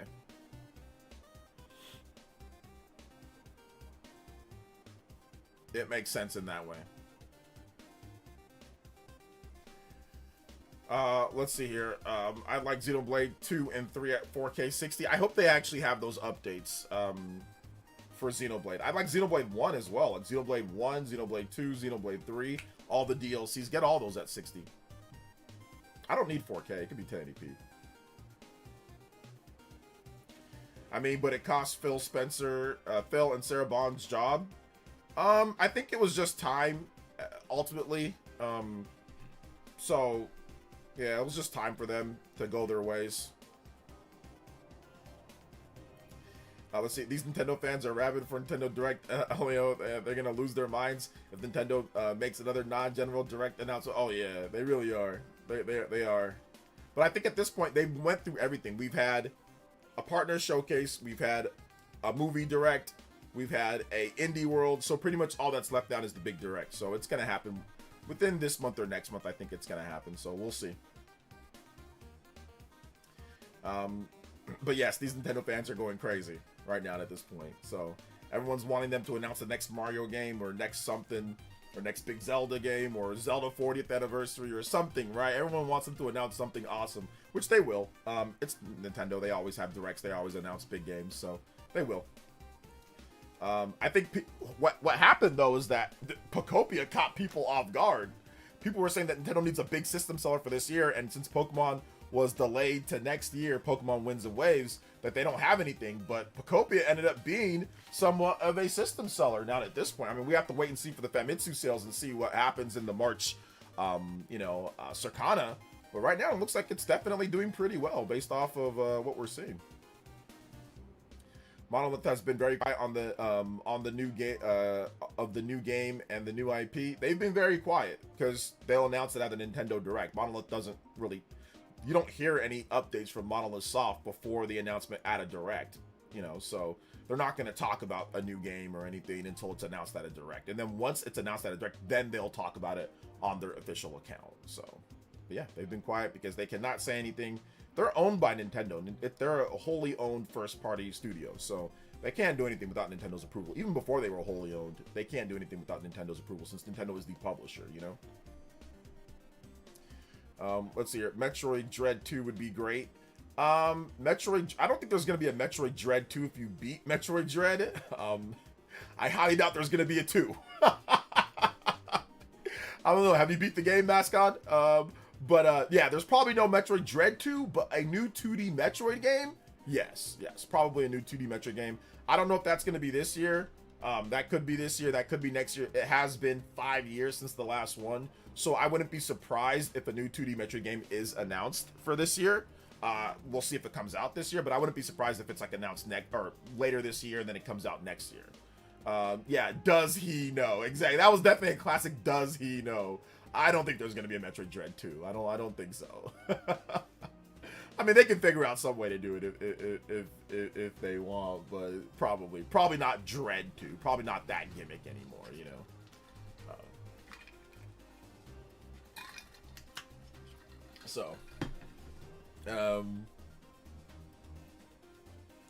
Metroid 6. Yeah, we'll see. We'll see about a new Metroid game, though. It says new Wario Land, new Golden Sun, new Punch-Out, revival of Star Fox, Switch 2, the list goes on.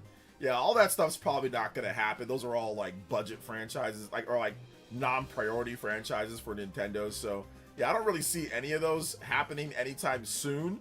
But I do think that Star Fox is one of those franchises that we could see something from. Star Fox seems like a franchise that we could see something from. The last Star Fox game was on the Wii U. Obviously, that one failed. That was developed by Platinum Games. It was a critical and commercial failure. So I think they're going to really think hard and evaluate what they want to do with Star Fox. There was some rumors of Star Fox Assault getting a re-release of some remaster with Bandai Namco or something like that, but I don't know if that's still going to happen or if that's still a thing or if that was even a thing in the first place. So we'll see.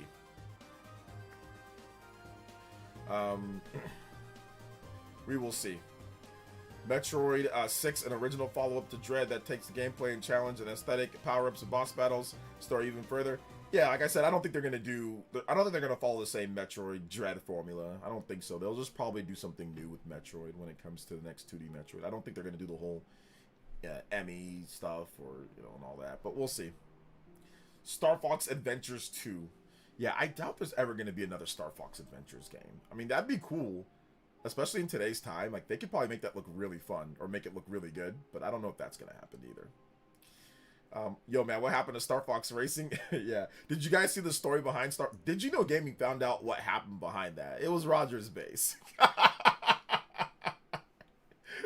It was Roger's base's fault that Star Fox Racing actually ended up happening, or why people started talking about it. It was Roger's base basically just made up a logo and he put it out there. Then he had some interestingly timed photos that linked up with that so that everyone ran with the Star Fox, and then Starlink came out. So Yeah, it was Roger's base. Did you know Gaming has a really cool video on it? If you haven't seen it yet, check it out. It's just called like what happened, like the real story with Star Fox Racing. They break down what happened and, you know, how Roger's base was at the heart of that. So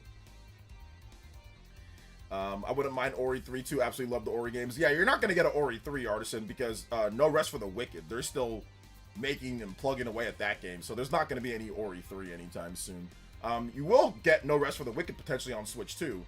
Thomas Mahler, or the guy that makes the game, he showed it running on the Switch too, or at least them they got it ported over. Then they just got to make it run good. So yeah, probably no Ori 3 anytime soon. But yeah, No Rest for the Wicked. That's something that probably is going to come over. Super Mario 3D World plus Bowser's Fury just added to Nintendo Music. Nice. I don't even use the app anymore. I might start using it again though for working out, but yeah, I kind of stopped using it. I know, just streaming, and I'm here to keep you in reality. And I'm here to keep you guys in reality, so you know what to expect. You know, so you know what to expect. Starlink is Star Fox if Nintendo innovate. Starlink is Star Fox if Nintendo innovate. I mean, I played Starlink and it's okay, but I mean, it's not anything like super crazy or anything. Like, I still like Star Fox 64 more than like the Star Fox battles in Starlink. It's nice though. It's a nice little thing though. The Rogers base arc. I mean, Rogers base has had a lot of arcs. Guy's been around for a hot minute. He's been a content creator for a long time. He's a great content creator too. He's coming up on 1 million subs, so congrats to him. And it was his birthday too, so happy birthday to Rogers base. Yeah, he just turned 46. People say that's the joke. 46. He's 36, but the joke is 46. Oh man. Let's see if I missed any comments here. You said you might get emotional if we get Star Fox. Listen, man, Star Fox. For right now, you might might as well play the Wii U game right now. Just go ahead and enjoy that one, or try to enjoy that one, man. I don't know. It's gonna be tough to get a new Star Fox game at this point. It is going to be tough, but we'll see what happens though. You never know, guys. You never know if maybe an outside company wants to do Star Fox and reach out to Nintendo or something like that. You never know what they're going to do. You know, never know. If you guys have more questions too, you can tag me at PlayerEssence, hashtag PlayerEssence by itself. Hit the like button if you have not hit that like button, guys. Hit that like button. Shoutouts too. We are 14 combos away from the 1 hour extension as well. We already have a 45-minute extension, so I appreciate all of you guys hitting that like button, supporting the stream. Let's go. And like I said, get those questions answered. We're also going to go over a couple other things too. Justin with another 3. Let's go, Justin. So how's that Did You Know Gaming Switch 2 video looking now? Lol. Also, I got into the Grand Blue Fantasy beta test. I already beat the game on PC, so I'm mainly trying it to see how it is on Switch 2. Okay. Nice. Okay, so they let... I didn't know there was even a beta for the Switch 2. I didn't know that they had that. I would have got into it myself. Can I want to get into that. Hopefully I can still get into that. I want to play. But yeah, I want to see how it runs on Switch 2 as well. Shout out to Justin. Thank you for the $3 donut. Let's go. 49 on the board. Combo breaks. We're 11 combos away. One JoJo or so away from that 1 hour extension. Let's go. Appreciate that, guys. Starlink was a $5 bargain bin title. It really went down to like a real legit $5, which was wild. They were just trying to get those things out of store shelves. They had mountains of them. I'm an idiot and bought it like launch day for like $70 on the Wii U with the Star Fox R-Wing thing. I'm an idiot. And I think I bought all the DLC as well. And did I say Wii U? Sorry, I meant Switch. Sorry, that's not a Wii U game. Switch game. So I bought all of that. But yeah, it's not that great. I mean, it's okay. It's just not that great, you know. It's closed now? Oh, that's unfortunate. Closed. Alright, well. I'll play it when it comes out. I will play it. I will play it when it comes out.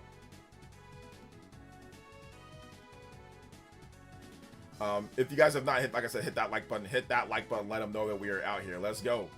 Let's go.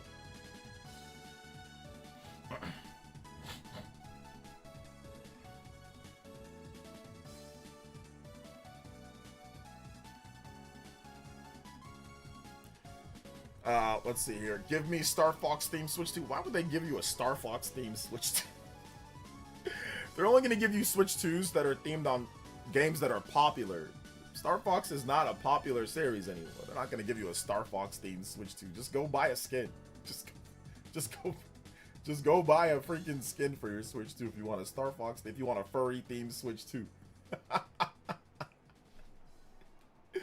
Oh my gosh, that's not happening either.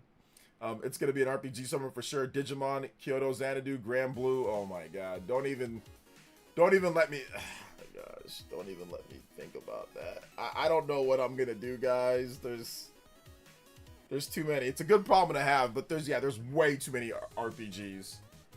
Way too many RPGs that are just like, that's gonna take up too much time. Nah, says OJ Connie. Yeah, if you said give me a Star Fox, like, why would they make a Star Fox theme? Bro, they don't even want to make a Star Fox game. Like, we haven't even got a Star Fox game in like a decade. Like, why are they gonna make a Star Fox theme Switch 2? You gotta take baby steps, brother. Baby steps. Talk about Star Fox theme Switch 2. Shout out to the Portis the same with the $2 dono. Says, did you see Requiem Pro Controller? I copped it. I did see the Requiem Pro Controller. Yeah, they announced that a while back. But yeah, I did see it. I have not bought it yet. I want to wait till the Nintendo Direct that's happening, because I want to see if there's going to be a different Pro Controller, like something that's like based off of like Zelda or Xenoblade or Mario or something, and I want to get that controller. Now, if we get the next Direct and there's no other themed Pro Controller, then I'll go ahead and just buy the Resident Evil themed Pro Controller. I'll buy it, but for right now, I want to see if there's going to be something else. But yeah, I'm glad that you picked it up. I know it's a nice Pro Controller for sure. Thank you for the $2 dono. Appreciate that, Mr. Deported. Combo breaks. We are close. 9 combos away from an hour-long extension on today's stream. Let's go. Shout outs, guys. Appreciate that. Yeah, it's a good problem to have, but there's no way that I'm going to be able to play Digimon, Grand Blue, Tails. There's like a million games coming out. All like at that in the summer. Like, there's like a bazillion games coming out. So it's like, I don't even have the time. I can't. So I'm probably going to prioritize probably Digimon and Grand Blue, but even then, that's going to be hard. Like, so many games, not enough time. Look at the design, it's sick, bro. Yeah, I've seen the design, Deported. It's nice. It's a really nice design. It really is. I want maybe like a different, like a colorful controller, you know, something that has a bit more color on there. So we'll see. Yeah, I don't really care about Tatum coming back to the Celtics. I don't really care. So yeah, I don't really have any thoughts. Good for him. Happy for him. I don't really have anything. Like, I don't watch the games or anything. So yeah. Where's that level 5 game? Which one? Deca Police? We still need. So if Deca Police is summer, everything gets dropped for Deca Police too as well. Oh, also the Adventures of Elliot. The Adventures of Elliot, the Millennium Tales, that's also summer. So it's like brand new games that aren't ports get priority. So if Deca Police comes out around the same time, or if, you know, the Adventures of Elliot, I'm gonna play the new games. The new games. Yeah. Justin got into the Grand Blue Fantasy closed beta. He got into it. I didn't even apply. Should have though. But yeah, the controller looks nice though, Deporter. I agree with you, man. It looks good. Star Fox sells like F-Zero, but Star Fox games were the same quality level as F-Zero. It would sell millions. There's always a monkey's paw with them after Star Fox 64. Yeah, to a degree. Yeah, absolutely. But Star Fox, it's just, yeah, it's a good game, but obviously rail shooters in today's day, you know, what can you do with that? But we'll see what they do, maybe one of these days. Fortune's Weave should be summer. Nintendo likes to put Fire Emblem games out the first half of the year. Yeah, sometimes they kind of, around the first to middle of the year. We'll see. I'm guessing Fortune's Weave is going to be more like a late summer game, like a September-ish type of thing. But we'll see. But yeah, everything gets dropped for Fortune's Weave too. And like, I'll probably start getting like anxiety before Fortune's Weave comes out, so I probably won't want to play anything before Fortune's Weave either. So yeah, Rebirth is in June. It's like June, it's like Rebirth, it's just all those games. You know, Grand Blue, Rebirth, everything's just all like in June and July. It's crazy. Deported with another $5 dono. Appreciate that. It says, why on Spawncast do they always think I'm trolling Dreamcast guy? I actually watch most of his vids. He's A Uber Gaber. He's a unique Gaber. Okay, a unique. He's a unique Gaber. Why do they think that you're trolling? Excuse me, because it sounds like you're trolling, and you don't say that when you like, you don't put that in your message that you watch all of his videos. But I think that's why they think that. I know that you're just kind of joking around, like, because you like to joke around. You joke around with me too, so I know that. But they don't. I don't know. Shout outs. Yo, let's go. Combo breaker. 4 combos away from a hour-long extension on today's stream. Let's go. Thank you so much, man. I appreciate that. The next Star Fox game will be a. All right, I'm timing you out, Nimar. I'm timing you out. You're trolling me. Like, I'm timing you out. I'm sorry. 5-minute timeout for Nimar. 5-minute timeout. Did you just say that the next? You're just trying to get my attention. The next Star Fox game will be a crossover between Star Wars and Star Trek. Okay, you're just trolling, just to try to get my attention. 5-minute timeout. All right. Hey, what's up, Abaddon? Shout out to my man, Big Abaddon, 91 months of membership. Let's go. Hey, OJ, do you have any new, I think I meant news, about Red Dead Redemption for Switch 2? I don't. You got to look out for Nate the Hate for stuff like that. I don't have any new information. But when it gets announced, they're just going to announce it and it's just going to come out. I don't think there's going to be any type of long wind up or release or anything. It's just going to be announced and then come out. So, the Adventures of Elliot demo was a lot of fun. Hoping Switch 2 really masters the HD 2D games. Well, it runs at 60 FPS, so that's already off to a good start. And also the Dragon Quest games also run at 60 FPS on Switch 2, so that's also good. And Octopath Traveler 0. There's so many HD 2D games that I need to get into. I still haven't played a lot of those games. Listen, I'm just not playing around with Nimbar. The fact that he said that Star Fox is going to come back with the... He's just trying to troll now. He's just trolling me. Like, just trying to get my attention, like, being weird. So it's like, he knows good and well that it's not good. There's not going to be a Star Trek and Star Wars crossover. Come on now, man. So I'm sorry Star Fox never did it for you. I think Star Fox is kind of like those things that it grew up with. Like, if you played it back in the day, then it would have done it for you. If you played Star Fox on the Super Nintendo when it came out, it did it for everybody. I don't recall anybody that said Star Fox was, like, not good on the Super Nintendo. Like, it was incredible. It was unique. It was innovative. And then Star Fox 64, like I said, I don't recall a single person. Like, we would talk about games, right? And people would say, oh, this sucks or this doesn't suck or whatever. People would talk about everything. I don't recall anybody saying Star Fox 64 sucked at the time that it came out. And it might have not done it for you, whatever, but I don't recall anybody saying, oh yeah, Star Fox 64, not very good. You know, like, everybody that I knew, everybody that I talked to at game stores, everybody even online when we talked, it was like Star Fox 64 was like the real deal, you know? So, gotta clear my backlog before FF7 Remake Part 3. I'm still predicting a 01/31/2027 release. Yeah, I think it's probably going to be close to when Rebirth launched. So I think Rebirth launched in 2024 February, so I think it's going to be around the first quarter. Justin with the $3 Fergie! Dono, let's go! $3. Oh man, the Yoshi book game and Splatoon Raiders is also coming along with whatever else they announce in a direct. I need a year off to catch up. Yeah. Lol.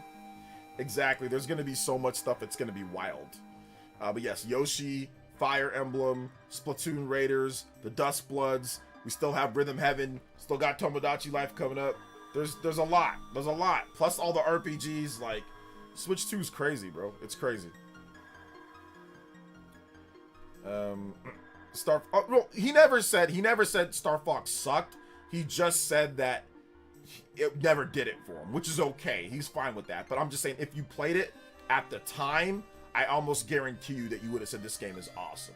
Like I said, I don't recall anybody saying that the game was, like, not good.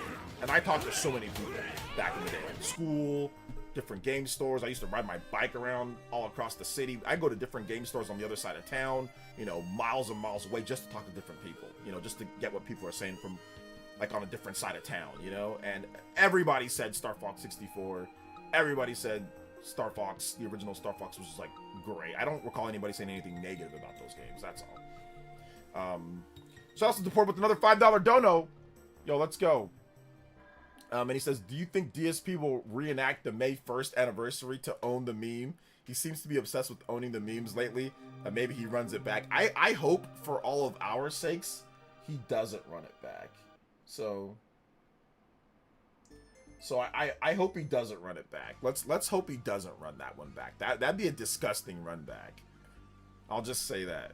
That'd be a disgusting run back. So no.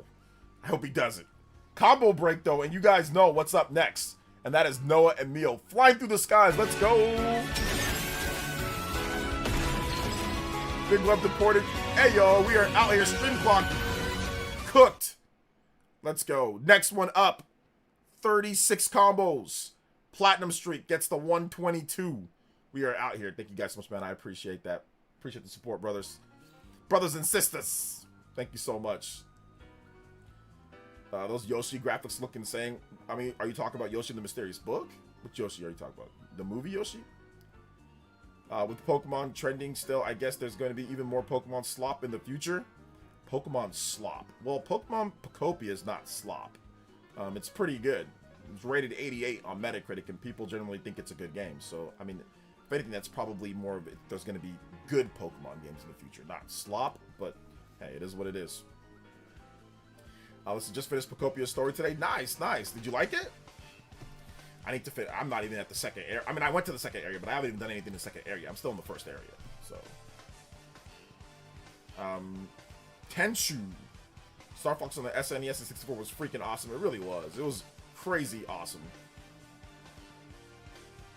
I feel like they would have to add more content and replayable value to the Star Fox if they make a one for Switch 2. Yeah, I mean, and I think like with the arcade shooter, you can do that. There's definitely plenty of, you know, unlockable new like weapon parts, you know, missions, branching pathways. Like there's a lot of ways to get it done, you know. Okay, Mysterious Book. Okay, got you. Oh, okay. No, you meant the Palworld slot. Oh yeah. You guys want to see this? I forgot about that. I put that in the title. I forgot about it. Let me double. Do you guys want to see this trailer for this game? Apparently, it's coming to Switch 1. I think Nintendo's probably thinking, yeah, I don't know about that. Pikmon.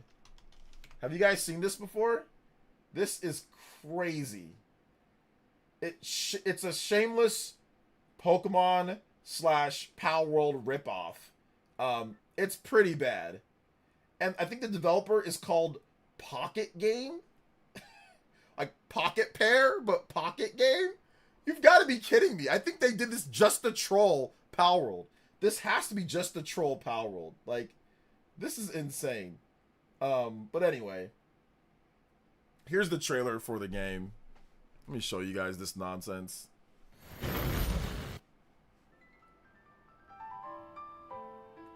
That's like a shameless copy of Breath of the Wild. Like a shameless copy of like the beginning of Breath of the Wild. This is terrible.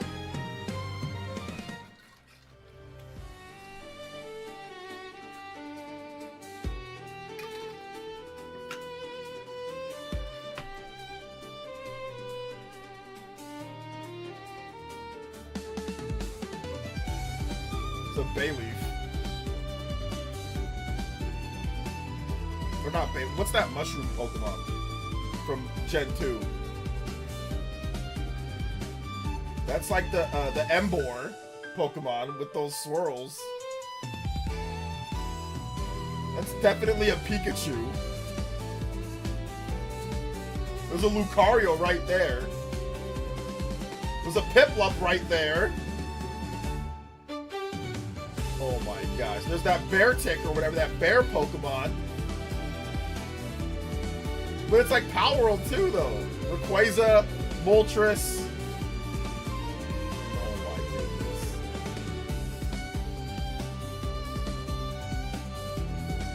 That's like the Palworld ripoff Pokemon. Like that big leaf Pokemon from Palworld. That's like the Celeruedge or whatever that Pokemon's name is. There's Lucario, and there's the Celeruedge or whatever that sword It's like literally the same exact design. It's like two blades on the hands in blue with the flame on the head. Like it's the it's like it's even got like a flame like a point. Like it's like literally the same thing.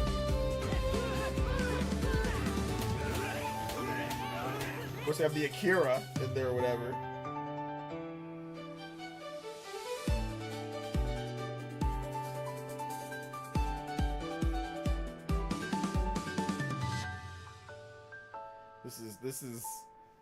okay. This is slop. Yes.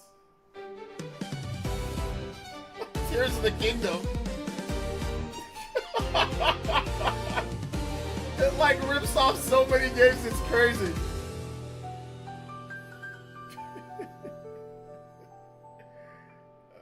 Okay, also planned for future release on Nintendo Switch and PlayStation. Network Go and is it Poke Game? Is that what they're calling it? I thought this was Pocket Game. It's Poke Game? Oh my goodness, bro. Poke Game. Literally, it's called Poke Game or Poke Game. You can call it Poke Game or Poke Game. Like, you've got to be kidding me, bro.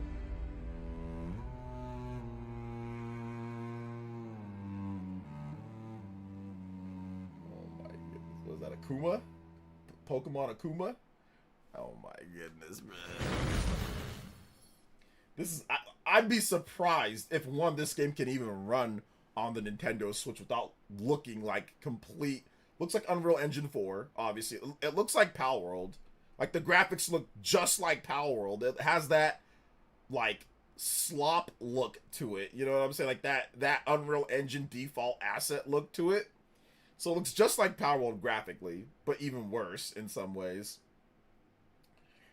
There's no way this game can run feasibly well on the Switch 1. Like, it'd have to be a Switch 2 release. Or backwards compatible, it'll play better on the Switch 2. But yeah, they don't have a Switch 2 development. It's such a shameless ripoff. I kinda respect it in a stupid way. Yeah, it's really shameless. Like, it's beyond shameless. Like, Palworld was, like, shameless, but, like, they were trying to, like, play victim, like, oh, no, we were just making something different. But, like, this is, like, yo, yeah, we're making Pokemon. Yeah, we're making Palworld and Pokemon together again. And, like, Breath of the Wild as well. Like, it's pretty shameless. Shout out to Justin. Thank you for the combo break. 67. 33 combos away from a platinum streak. Let's go. Shout outs, guys. Was that Ganon? Yeah, was that Ganon? Was Akuma Ganon Pokemon? They're getting sued for sure. There's also a Pokemon that looks just like Charizard. That literally looks just like Charizard. The same color scheme and everything. They just like copy your homework but change it up a little bit so I don't get caught. It was like the same exact thing. But it was crazy. It's crazy. Super Mario Titans looks better. Yeah, Super Mario Titans looks better than this, man. Super Mario Titans looks better than this. Looks better. So anyway, there was that. Yeah, thank you for reminding me about the slop.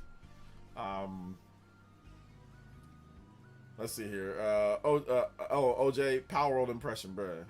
Like, it makes me almost feel sorry for Palworld devs. It's like, wait a minute, they got ripped off too? Like, that's crazy.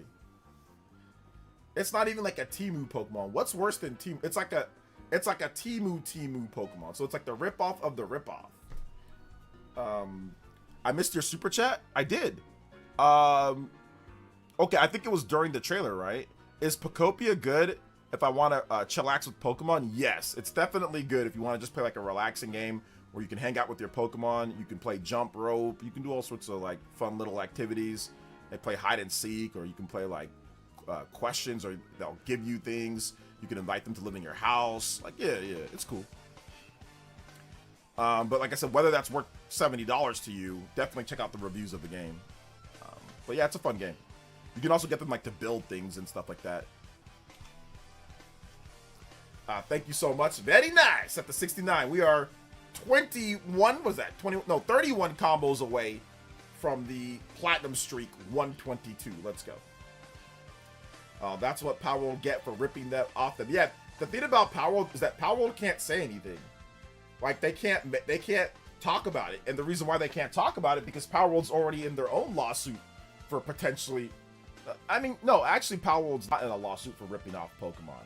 They're in a lawsuit for looking too close to Pokemon while having the same mechanics as Pokemon. Like Pokeballs and like how you do things. So Nintendo isn't suing them based off of the look, although if they really wanted to sue them on that, but they don't really have any legal grounds for the look of the game. but they do have legal grounds. At least they think that they have legal grounds with the mechanics of the game. So we think you made a game that was too similar to ours, and you're also using these mechanics that we have. You know, so they flew a little bit too close to the sun. I think if they would have done, like, you know, cards, and if they would have done, like, a different ways, like change up some of the things of how the mechanics work, I think they probably wouldn't have, but it's pretty close. Let me exit out of that, and let me pop the chat out. Let me do this. So I bought it. Pokopia is my first Pokemon game since Snap. Oh my gosh. Check out Pokemon Scarlet and Violet on Switch too. That's actually pretty good now. Palworld sues Palworld Ripoff. It would be so funny. God, I hope that's true. Yeah, there's no way that they're going to be able to sue. Palworld can't. They can't take on that many lawsuits. And like I said, it would look hypocritical on their end if they did. I mean, Nintendo could probably sue this company, which they might. But I don't see how that game even runs on Switch One without being a complete lag fest. Shoutouts to J2 Blue, man. What's up, man? How you doing today? Good stuff, though, Deport. I hope you like Pokopia, man. It's fun. Palworld now looks like a masterpiece. I mean, I guess kind of compared to that, yeah. Even though I really don't like... I do not like Palworld. I don't. Like, I hard drop that game. It's not... I don't think it's very good. But, you know, I know why people like it.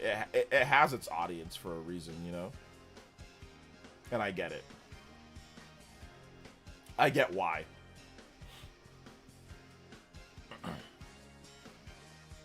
I get why it does, you know? Scarlet AD Violet not. Scarleter AD Violet not. I don't know what that means, Felipe, but shout outs. Let's see here. Shout outs though to Deported. Hopefully you enjoy it, man. They spent years working on it. Oh, gotta respect passion. Years working on what? On what? This game? What, Pikmin? Did they spend years working on it, or was this flipped in like a year for something? I don't know if they spent years working on it, man. Maybe they did. Maybe they didn't. I don't know. Anyone want to buy Pal Farm now that Pokopia released? Yeah, right. Yeah. I remember people saying, yeah, just buy Pal Farm. Man, people were bashing Pokopia a lot. Pokopia got bodied. But the game came out and it's good. That's all, like I said. Reviews, man. People talk about reviews aren't important, but reviews are, man. The reviews completely flipped the narrative on Pokopia. It really did. I mean, people were still gonna play it regardless, because like it was gonna be a good game. But the fact that the game reviewed so well, I'm telling you, man. Deported with the $5 dono. And says, I like Pokemon, but I don't like fighting them against each other. I have a dream where Pokemon can coexist in peace and harmony for a better future. Alright, then yeah, new Pokemon Snap and Pokemon Pokopia is for you, man. Those are the games for you. Shoutouts, let's go. Thank you so much, guys. Appreciate that. 74 on the board. We are out here. 26 combos away from the 122 streak. Thank you so much. I appreciate that. Shoutouts to Deported. Let's see here. Pokopia was done dirty beforehand, but I'm glad that it had its redemption, though. Like, I'm glad that it actually ended up turning... Like, I don't want games to be bad. I think there was definitely a large side of the community that wanted Pokopia to be bad because then they could talk about it and make money on YouTube. Like, there's, like, misery farmers. It's almost like an arms dealer. Arms dealers need to... They need war. They need bad things to be happening so they can be in business. And that's the same thing with YouTubers that are just, like... You know, grifters. They need negative things happening, and when something's good, it goes against what you know, it goes against how they make money. So I definitely think that Pokopia caused a lot of people to lose a lot of money, because if Pokopia was bad, oh my gosh, you could make a lot of money off that. But it's actually really good. So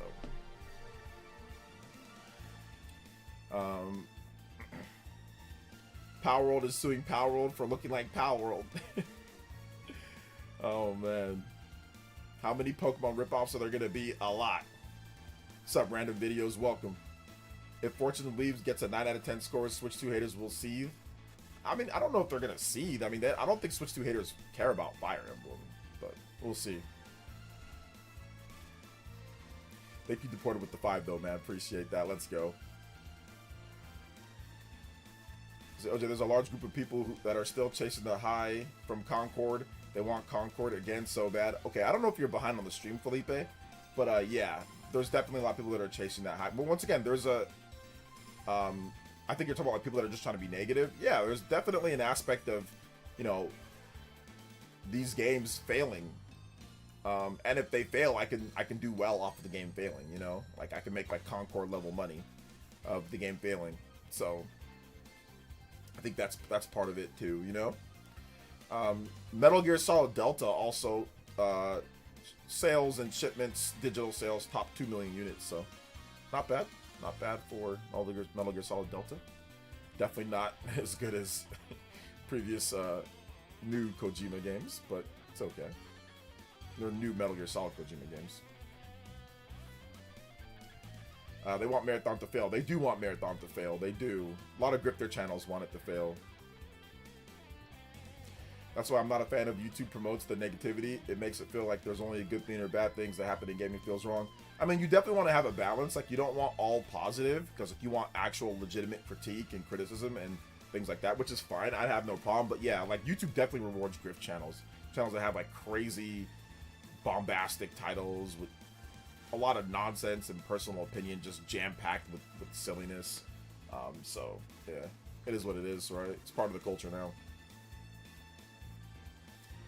I think you necessarily flip-flopped on your Pokopia. You changed your opinion based on new information that contrasts to the grifters.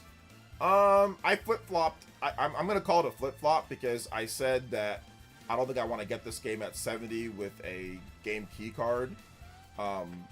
So, like, yes, new information came out. The game was a lot better than I thought it was going to be. I mean, listen, if I thought it was going to be a high 80s or 9 out of 10 game, and like game of the year-ish conversation, I probably would have said, okay, well, yeah, I'll pick it up. So, yes, I didn't know.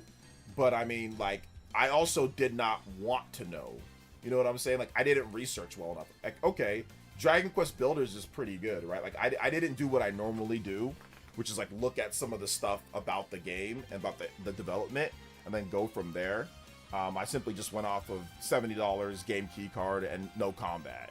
So that's my bad. And so like in the future, I'm not going to do that. But I absolutely should have like looked at like who the developers are and say, oh, Dragon Quest Builders team, you know, like they do some pretty good stuff. But yeah, I thought it was going to be like a low 80s game, which would still be a good game. It'd still probably be worth the purchase, you know. But I didn't know it was going to be as good as it was. Like, I didn't think it was going to be that. Like, I didn't know it was going to have, like, the challenges and all that other stuff like that, you know? It's like, I don't think they ever showed that off. I don't recall them showing that off. But I know the previews did talk about it. So, I mean, I appreciate that, though, Infernal. I mean, it might have been a flip-flop, might have not been a flip-flop. You know, who knows? So... let's see. I don't mind criticism, but people take it way too far. I agree. People do. Is that worth 70 in my opinion? I was skeptical at first as well. Yeah, it's a really nice game. It's a really fun game. It's a really fun game. And I think it's earning its success. I mean, right now people are buying it like crazy. I'm always checking like eShop, it's #1. We'll get physical keycard sales on Thursday for Japan. So we'll see if they actually undersold it or not, or undershipped it. Because if they did, then we'll know that they didn't ship enough copies because it's sold out even in Japan. Like, we haven't had a key card sell out in a hot minute. Like, as big as a game like from like Nintendo, you know. Just do 1 week of grifting, pay off the mortgage, OJ. Oh man, I can't. I don't like lying. I don't like being like that, you know. That's not my style. Shout outs to Deported though. I appreciate it though. Appreciate it. I'll pay off the mortgage when I pay it off. It's not that, my mortgage is not that bad though, to be honest, because the down payment I put was crazy, like crazy down payment I put on this house. So it's not that bad, but it's like, you know, whatever. Like, I don't even like to think about it. I just put my head down like, damn. So this is what it's like not being on the FHA. God dang. But anyway, regardless of that, you know, I'll pay it off when I pay it off. But yeah, grifting can definitely make you an extra few bucks here or there. You know what I'm saying? Grifting can make you a few bucks. 76 on the board. We ain't grifting around here. We just need 24 more combos. And we've got the platinum streak, 122. Thank you so much to Porter Slim with another $2 dono. We should have known it was going to be good after Omega Force. Dynasty Warriors games are fire. Well, it was more like the Dragon Quest Builders team. Like, it was from the same people that made that game. So that game has a higher rating than any other Warriors game. So for real, it should have been based off of that too, you know. Just got an update from, have you read that Epic Games is suing a leaker that leaked their own collabs? I did not hear about that, but interesting. I just got an update from Satisfied that they're delivering my grip in case tomorrow. They weren't kidding. They said 3-day shipping. Excellent service. Nice, nice. Good stuff. I don't know if I'll pick up Pokopia. It looks okay, but I feel like I'm missing the point. I don't really get the hype, but it seems decent. Okay, do you get the hype behind Animal Crossing? Do you get the hype behind Minecraft? If you get the hype behind Animal Crossing and Minecraft, then you should understand the hype behind Pokopia, because it's very similar when it comes to the hype behind those games. Or do you get the hype behind Dragon Quest Builders? So if you understand Dragon Quest Builders, and if you understand why people like Animal Crossing, and if you understand why people like Minecraft, you should understand why people like Pokopia. So I don't think that's hard. I don't think that's hard to understand, right? All right, let's see here. Shout outs to Deported though. Thank you for the 2. Appreciate that, brother. If you guys have more questions, feel free to tag me at PlayerEssence, hashtag PlayerEssence by itself.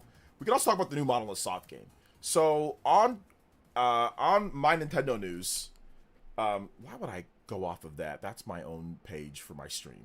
That's stupid. Okay, so on my Nintendo news, they talked about how the Xenoblade Chronicles composer, she finished a project that she's been working on since 2024. Why is that important? Well, since 2024, that's when Monolith Soft started recruiting for the new RPG. So one of the things that you do is that you start, like, not started recruiting, they've been recruiting, but they started heavy recruiting as well for more. So they were probably recruiting for the end push of the RPG to get that done. But then also music is done once all of the story scenes and the combat scenes and the things are set together, like are in place, then the person can do the music to set the tone for the music based off of what the director wants. So the fact that she said that she just finished now a project that she's been working on since 2024, it lines up perfectly with the push of Monolith Soft's new RPG and what she said, you know? So I'm very excited to see, because we could be getting that next Monolith Soft or that next Xenoblade game. It seems like it's going to be coming. Like I said, you line it up, 2024, April, big recruitment drive. They're already working on something, but big recruitment drive for the RPG, 2024. She just said now, so we're talking 2 years later from that. Oh, I finished something that I've been working on since summer 2024. They were recruiting, they were getting something done. Yes. So they probably spent the last year or two finishing up everything, polishing, and then they're getting ready for a release or an announcement with the next Monolith Soft game. So remember, the next Monolith Soft game is going to be very different, or the next Monolith Soft title, they said, is going to be different from what they've done before. So I don't know if it's going to be Xenoblade, but it might be Xenoblade or Xeno something, and they change up the gameplay system mechanics. Very similar to Xenogears to Xenosaga to Xenoblade. It could be like that. Xeno, something else, and then it plays different. Maybe they go back to turn-based RPG. Maybe they do a full-on real action RPG, you know, like full-on action, like where you control, you know, where it's not like where so you press the button and like it attacks and stuff like that. So it's very interesting. Very interesting. We'll see. I don't think we're going to be waiting for a while. I think that the next Xenoblade or Monolith Soft game is going to be announced this year or next year. I think it's going to be announced this year or next year. They don't wait too long before they announce Xenoblade games. We usually get them within the first year or two of a new system. So they've been working on this new Xenoblade game since 2022-ish, since I tracked. 2022, 2023 is when they started working on this new Xenoblade game. So now we're in 2026. Monolith Soft probably needs about 4 to 5 years to make a new game. So I'm going to give them announced this year and comes out next year, or announced next year and comes out that same year. So that's what I'm guessing. That's my prognosis based off of Monolith Soft's history. We will see. It could be an end of the year direct, one more last thing. They did that with multiple games before in the past. with Monolith Soft Games. Xenoblade Chronicles X on the Wii U was a one more thing for the end of the Wii U Direct in January or of early 2013. The one more thing for the Direct in 2019, fall 2019 was Xenoblade. So it's definitely a possibility. So it should make you a Xeno NPC. You sold so many copies. I own every Xeno game due to your vids. Hopefully they do one of these days. That'd be dope. It's going to be a Xeno game, but with a lot of ball and gun to appeal to our boy Felipe.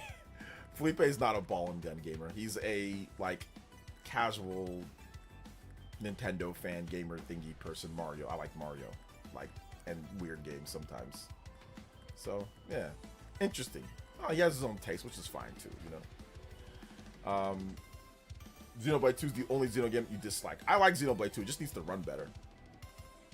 With Switch 2's power, Monolith for sure will deliver something epic in scale like their previous games. Absolutely. They've proven that they don't even need a lot of power. I mean, look at the Wii. They were able to get Xenoblade on the Wii running, and that game's wild. That game's crazy. So, yeah, I think it's definitely a thing with Monolith Soft, you know?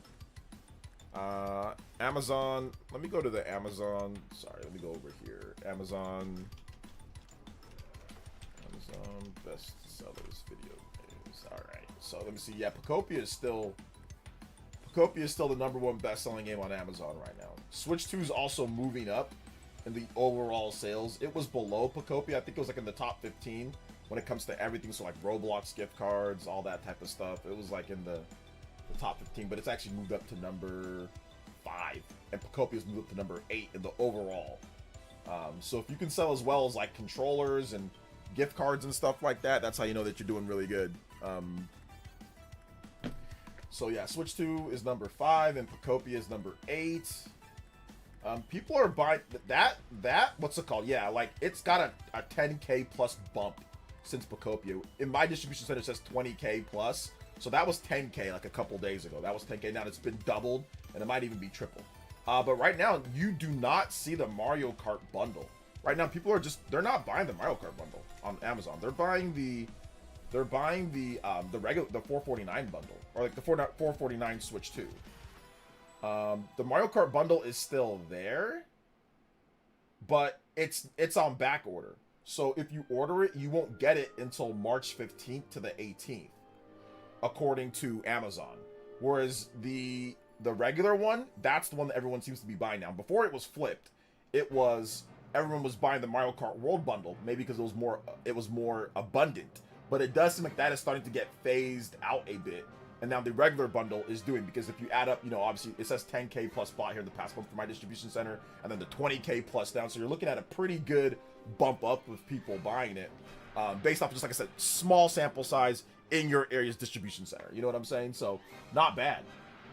But then if you look at like Pokopia, let's take a look at that. So Pokopia number 8, but it's number 1 on new releases. So if you go to the new release games, just games, where it doesn't include like gift cards and stuff like that, it's number 1 by far. It's that and Pokemon Legends ZA. So Pokopia helped Pokemon Legends ZA get back into the new releases, even though it's not a new release. It came out last year. So that's crazy too. That is also crazy as well. Resident Evil Requiem on the PS5 doing well, and Crimson Desert starts to move up the list too. So that's good. That is definitely good. All right. So let's take a look at Pokopia here. You can buy it. You can, and it's $70. It's actually not even $69.99. It's $69 flat. You get a penny off. Let's go. So you can buy Pokopia, but you won't get it until March 25th. They're back ordered until March 25th to the 31st. So it'll be a few weeks, or a couple weeks until you get it. Yeah, 25th. So that'll be a couple weeks. So they're back ordered on that. So it's doing well, at least, or it was under. I think it's both. It's doing well, and it was undershipped. You know, that's really what happened right there. It's doing well, and it was also undershipped. So that's unfortunate, you know? Very unfortunate.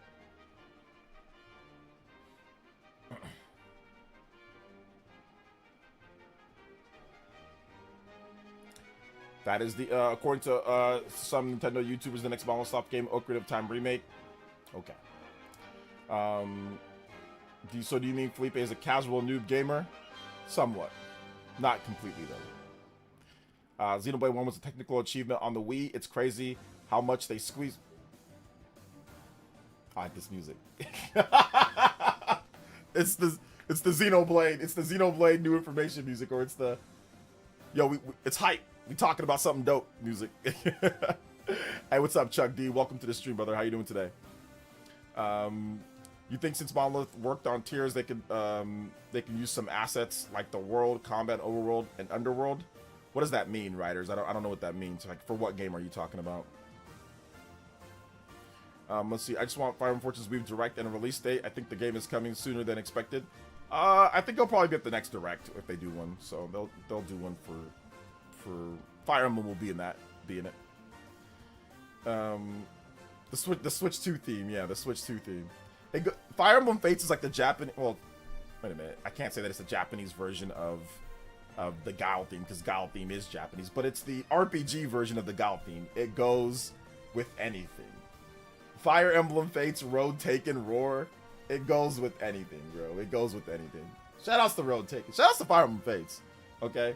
And shoutouts to Road Taken. One of the greatest tracks of all time, bro. Greatest tracks of all time. Fire Emblem Fates is awesome. We need to somehow get Fire Emblem Awakening, Fire Emblem Fates, and Fire Emblem Echo Shadows of Valentia. All those 3DS Fire Emblem games need to come over to the Switch 2 somehow. I don't know how they're going to do it, 3DS emulation or whatever the case is, but they need to figure out those games because those games are way too good, especially Awakening. Awakening is way too good to just have it be stuck on the 3DS for forever. That's insane considering how much, they talk about Lucina and Crom. Like, the fact that there's no way to play that on modern hardware without emulation or something is crazy. So they need to get that game going. There's 6 Mario Kart bundles at your local Walmart. Yeah, I understand that, but once again, they're starting to get phased out. So there's going to be some in some places. I've seen it too at my local Walmart, but once again, it's starting to get phased out. If Amazon doesn't have them abundantly to where you can just pick them up right away, because that $449 Switch 2 right now on Amazon, you can get it shipped over. I can get it overnight. If I wanted it, I can get it overnight right now. That's how fast it would be, But with the Mario Kart World bundle, it's not. It's you'd get it in a couple weeks. So,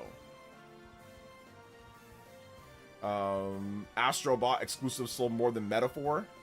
Well, we don't have any updated sales on Metaphor or Astrobot, so they sold right around the same. They both sold like around 2 million units. So yeah. But I mean, one of them's a platformer, with Sony's marketing, and the other one is more of a niche RPG, new IP.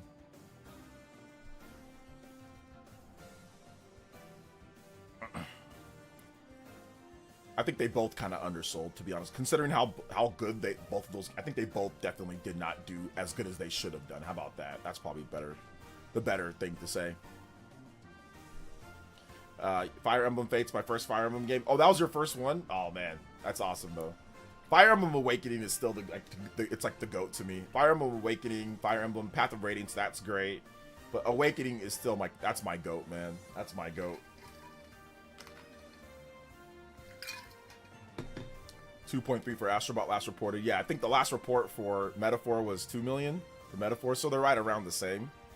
But yeah, like they both basically probably didn't do as well as they should have done, considering they're both, low to mid 90s rated games and Game of the Year. Like both of those games, it was either Astrobot or Metaphor that won Game of the Year from a lot of places, right? So you would think that between the both of them, they could probably sell more than 4 million units or 5 million units plus, which they might have at this point, but they both definitely didn't do as well as they could have done. That's all I'm trying to say. Fire Emblem 4 Remake, the GOAT? Yes, Fire Emblem 4 Remake is the GOAT. And I 100%ed pretty much both of them. Well, I didn't 100% Metaphor. I did everything that I could on the first playthrough. I don't feel like playing it again, unless there's a Switch 2 version. Or they make like a revised version. And I pretty much 100%ed Astrobot. I just have I'm missing one extra bot in one level, or the Uncharted level or something like that. But I did all the stuff in the game. I did almost everything except for that. And then I beat the last final hardest challenge. Although I didn't play the extra DLC stuff, I didn't play all that. So Man, Awakening is S tier for me. I have like 400 hours in that game. I think I love it too much. Oh yeah, Awakening's so good. Yes, Awakening did save the Fire Emblem franchise. I think they said they were looking to sell about 250,000 copies. They were like, yeah, let's sell like more than quadruple that. Like, let's sell like nearly 2 million units. It was phenomenal. It was so, I was so happy, man. I was so happy when that was a thing, because I almost didn't buy Fire Emblem. Like, literally, guys, I don't want to have dark thoughts, but man, I don't know what would have happened if I didn't buy Fire Emblem Awakening. Like, I've told this story a bunch of times, and I'm not going to tell the whole story, but man, dude, if I didn't, like, I was thinking about buying either Fire Emblem Awakening, because I didn't have any money, I was broke at the time. So I was either thinking about buying Fire Emblem Awakening, or I was thinking about buying Castlevania, the Mirror of Fate, like the 3DS game. It was between, I had enough money for the month for that one of those games. So, like I said, I was struggling. So I was like, all right, let me buy Awakening. So I buy Awakening, and that was like the best decision ever, because it got me motivated again, man. It got me like, it gave me the strength that I needed. If I would have bought, I don't think Castlevania would have gave me like the motivation through its story, you know? So for me, like, Awakening kind of like saved me and saved this channel, to be honest, to keep it a buck. So I'm really, really grateful for Awakening. I'm really, really grateful for that game, because without that game, I don't know what would have happened, man. I really don't. I know that sounds crazy to say because of a video game, but dude, I'm serious. Like, I don't know what would have happened without that game. I'm curious, with them phasing out the Mario Kart World bundle, if they will leave Mario Kart World standalone game 80 for the remainder of the year. I hope they don't. I hope they put the price to 70 and do the right thing, in my opinion. I hope they do, but we'll see. They probably won't, or maybe they'll have more sales or something, you know. Excuse me. After RE9 launching on Switch 2, Leon should definitely be the next Smash Bros. Game. Well, I don't think that's gonna get him into the next Smash Bros. Game. I think the problem is that his moveset would largely consist of him shooting guns. So I think that might be a problem there. But yeah, we'll see for sure. We will see for sure.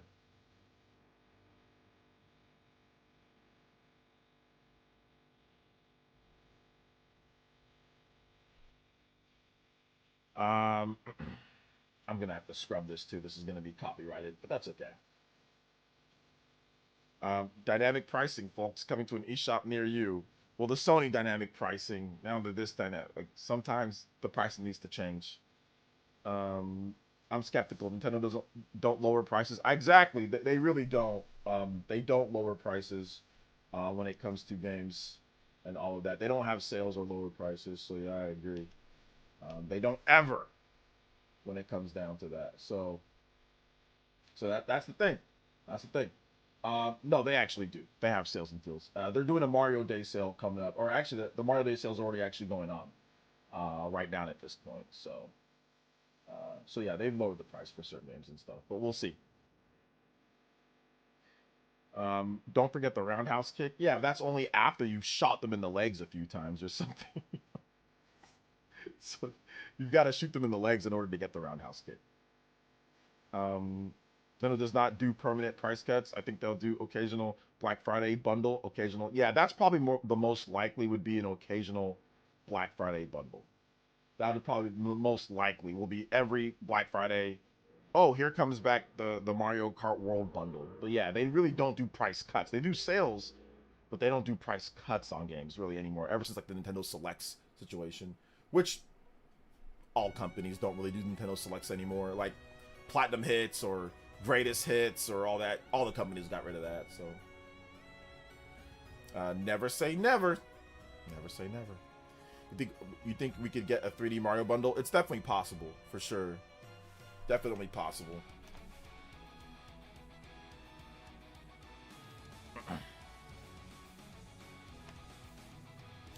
Definitely possible. But we'll see.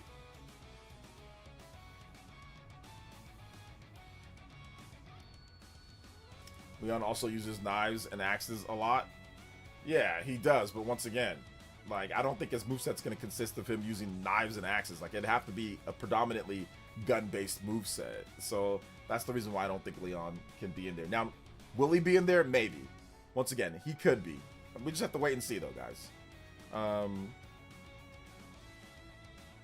We will have to wait and see.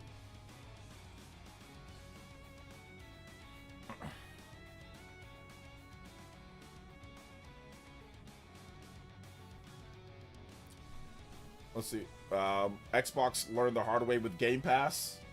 What? That you can't rent games out to people? Like, you gotta actually sell games? Yeah, you gotta actually sell games. Like, if you devalue your games, that is the worst thing that you can do, is devalue your games. And Xbox definitely devalued their games a lot. So, you know, it is. But they also didn't have games that were, like, Game of the Year worthy to begin with. So, yeah, a Spirit isn't an actual character, though. So, we're gonna make Pokopia, and everyone gonna buy it. And it's getting sold out. It is sold out. It's getting sold out in a lot of places. It's not sold out everywhere, but in a lot of places it is sold out. So, it is sold out. They have Snake, so I'm sure they can make it work. Snake's primary moveset isn't gun-based. Snake's primary moveset is hand-to-hand CQC. Snake has a lot of tools, but you don't actually need to use any of them. You can choke people out, you can punch them and kick them, you can hide their bodies. You don't have to. Actually, that's the preferable way to play Metal Gear Solid, is to not shoot anything, except for if it's like a boss battle, right? Like you're fighting against like a Metal Gear or something like that.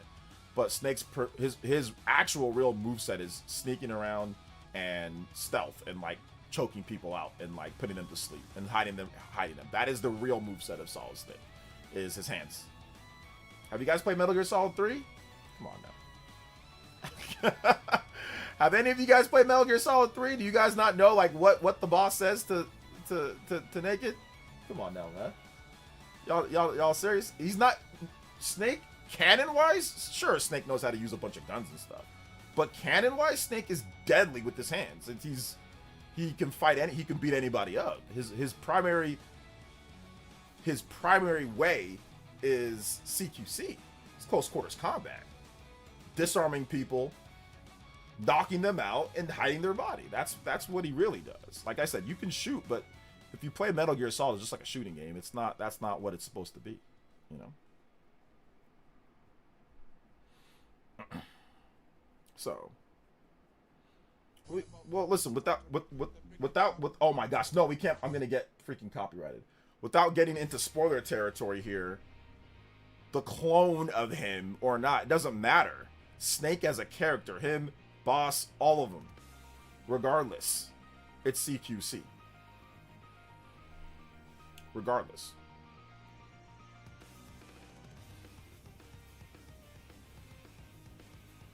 I think the next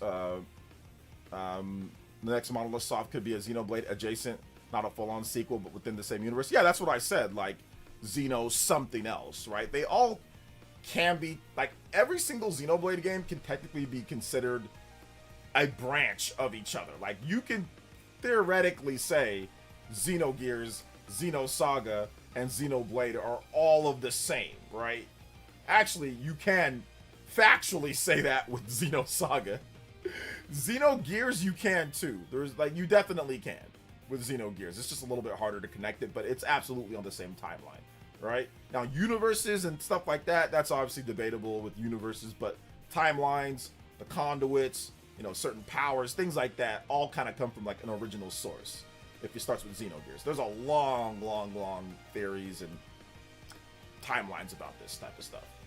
But yeah, they can make another one. I mean, if you beat Future Redeem, then obviously you know what's happening there, right? I feel like people said Bayonetta could never get in. I don't think people said Bayonetta could never get in. Bayonetta, from what I understand, was voted in. Like they asked like who they could put into the game, and Bayonetta was the character that said that, like, you know, that Sakurai said that got the most votes that they could put in. If I'm not correct. So I don't know if people said Bayonetta could never get in. But yeah, from what I remember, Bayonetta was like requested to be in the game from the fans. I missed this song. It reminds me when I first played the game. Oh yeah, Sunshine Coastline. What's up, Flighties? Yes, everything's starting out good for the first week, man. Or start at the beginning of the week at least. Yes, absolutely. Xenonetta coming up. That sounds good. I want some Xenonetta. I want some Xenonetta. Oh man.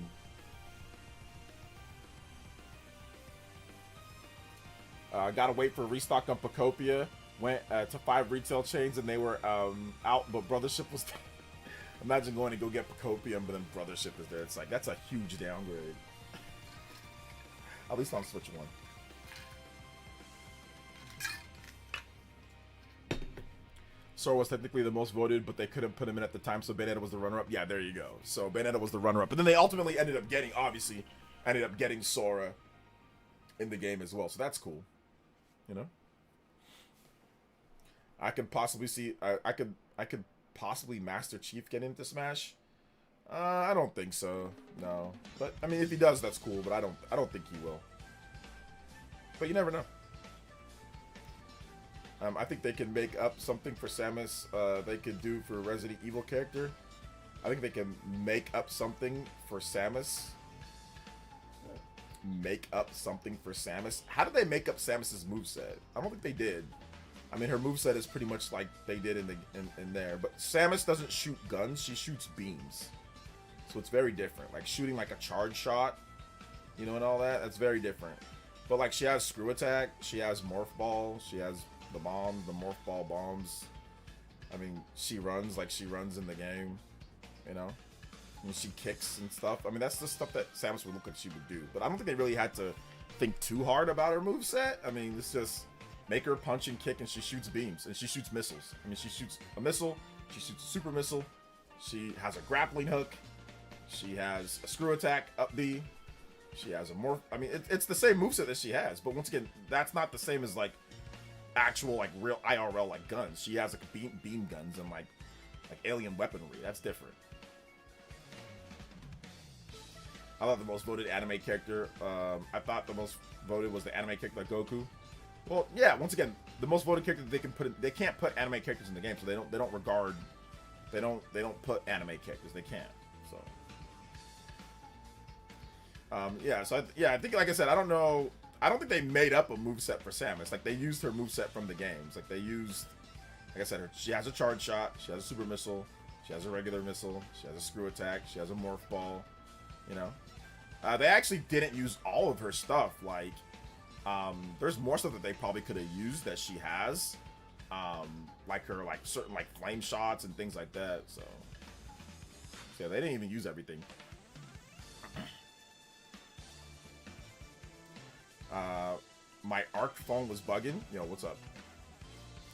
Digimon and Tamagotchi? Probably not, because those are also animes, so probably not. But it's Bandai Namco, so I mean it's a possibility, but I don't think so. I don't think they're gonna put like a Digimon character, no. Playing Sunshine Coastline while at the beach is actually a vibe. I've never done that before, but maybe I'll try that one of these days, Party Man.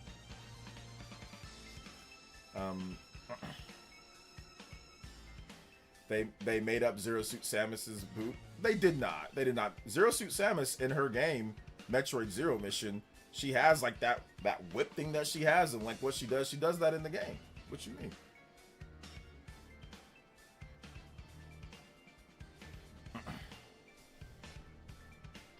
So she does that in the game.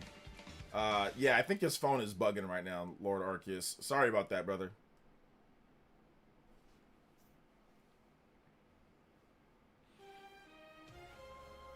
The Zero Suit Samus is super fast. She punches and kicks, has the laser whip thing. They gave her a moveset that would seem like the game.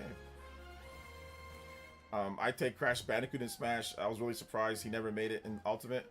I wasn't really surprised. I'm never really surprised when you should never be surprised when a third-party character doesn't make it into a game. It's a third-party character. There's no guarantee for any third-party character. So you can't be surprised that a character doesn't make it into a game. It's third-party. There's no guarantee.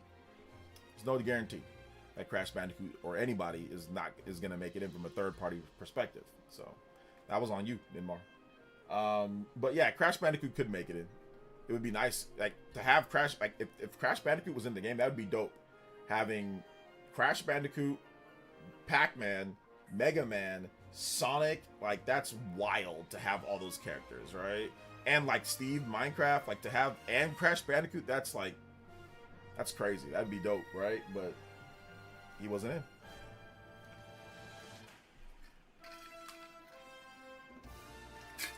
Samus with the Dread kit would go crazy. Yeah, that'd be pretty dope. I agree. Just add Grace Ashcroft, problem solved for RE Rep. Yeah, I don't think they're gonna add her either. So I don't know if there's gonna be a Resident Evil character. There could be, but I doubt it. But we'll see. I was wrong on Joker. I thought Joker would not get into Super Smash Brothers, and Joker got in. So you never know. You never know. The real character that they made up a moveset kinda was like Villager. But like Villager just uses a bunch of stuff from Animal Crossing games, you know, so that's all they do is just make him use a bunch of stuff from Animal Crossing. But Villager obviously doesn't fight like that at all. Villager doesn't fight at all. There is no fighting thing with Villager. So they have to make up that. But yeah.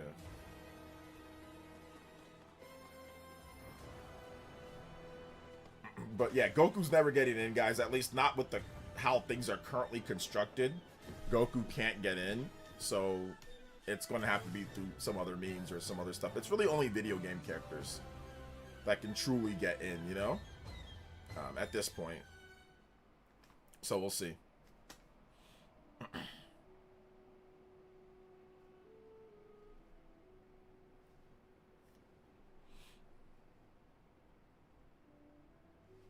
They need to have Zelda from Tears of the Kingdom, Age of Imprisonment in Smash 6. Zelda? Yeah, that'd be great. Updated character movesets. Unless there's like a new Zelda game that they really want to push, and maybe they get the deets from Nintendo about how Link is going to be in the new Zelda game, and they want to push that and leave behind the Tears of the Kingdom and Breath of the Wild, Zelda and Link. That could be a possibility too, because they did have information on Persona 5 Royal, like, you know, certain moves that Joker didn't have in Persona 5, but he has in Royal. And that was in Smash Brothers before Royal even came out. So they could do something like that too, but we'll see. Rayman for the next Smash. Rayman would be nice. I don't think Captain Toad's going to be in. Probably not. Leon just has so many melee moves, especially in 6 where you can melee without having to shoot anyone. Like I said, we'll see, guys. So, we will see. Captain Falcon 2, technically. Yeah, that's true, Captain Falcon, because he just races in a car, but he was in Smash 64. But I mean, his personality, like if you look at like the Captain Falcon anime and all that, like he punches and kicks and stuff like in that. So they definitely pulled from the anime that was there. So it wasn't quite made up, because he does punch and kick and fight in the anime. So got some inspiration from there probably. Or was that after Smash Brothers first came out? So that might have been after. But if you look at the backstory of F-Zero, like he is like a bounty hunter. Like he has like a gun on his hip and he's like a bounty hunter and he's like a martial artist. So if you read the backstory, it says that he's all of that. So maybe they said, okay, he's a martial artist, he's a bounty hunter, so obviously this is maybe how he would fight, you know?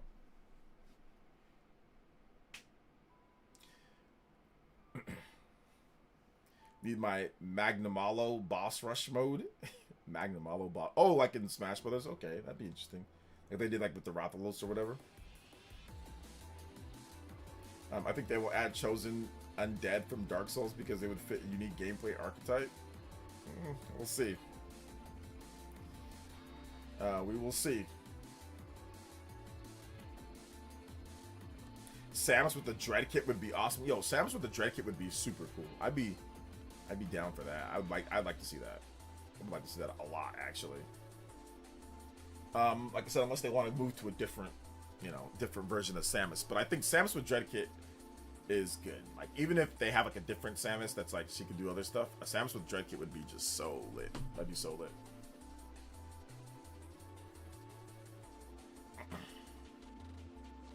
I can see Ditto as a playable character in next Smash Bros. A Shang Tsung character. Also, almost kind of like Kirby in a degree, to a degree.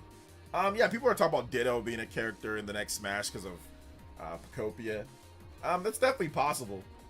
But even if they didn't do like a moveset where it's like they can transform, just like having like, oh, okay, here is the you know, the cut, and here is the water gun. Like, having them being able to have a variety of different, like, Pokemon moves, that also would be pretty cool, too, you know? We getting Smash 6 character predictions before we even got a Smash 6 announcement, because people... And it's only gonna get worse, man. Like, y'all drove me crazy when it comes to some of the picks that you guys would, or stuff that you guys would talk about. Yo, shout outs to Justin with the 3. I'm still pulling for Rick as a combo character with the other animal buddies from Kirby Dream Land 3 in Smash Bros. Can I get some Kirby music? Oh man, shout outs to Justin. Thank you for the big dono. Got a break in the streak here. We out here. Let's go. We going further and beyond. 79 on the board. We are only 21 combos away from the Platinum 122 extension. Thank you guys so much for your support, man. I appreciate that. All right, let's get this one here. Shout outs to Justin with multiple donos today as well, too. Remember, if you drop a dono, guys, make sure you put your music request in the chat. Or, sorry, in the message, and I will play it for you as well. Because we had a lot of people who actually dropped donos but did not request any music. So if you want something, let me know in the chat message. All right, Kirby. Kirby. No, not Kirby. Kirby music. Oh, Kirby. Can we play Fountain of Dreams? Can we play Fountain of Dreams? I love Fountain of Dreams. I think we already played it today, but can we play it again?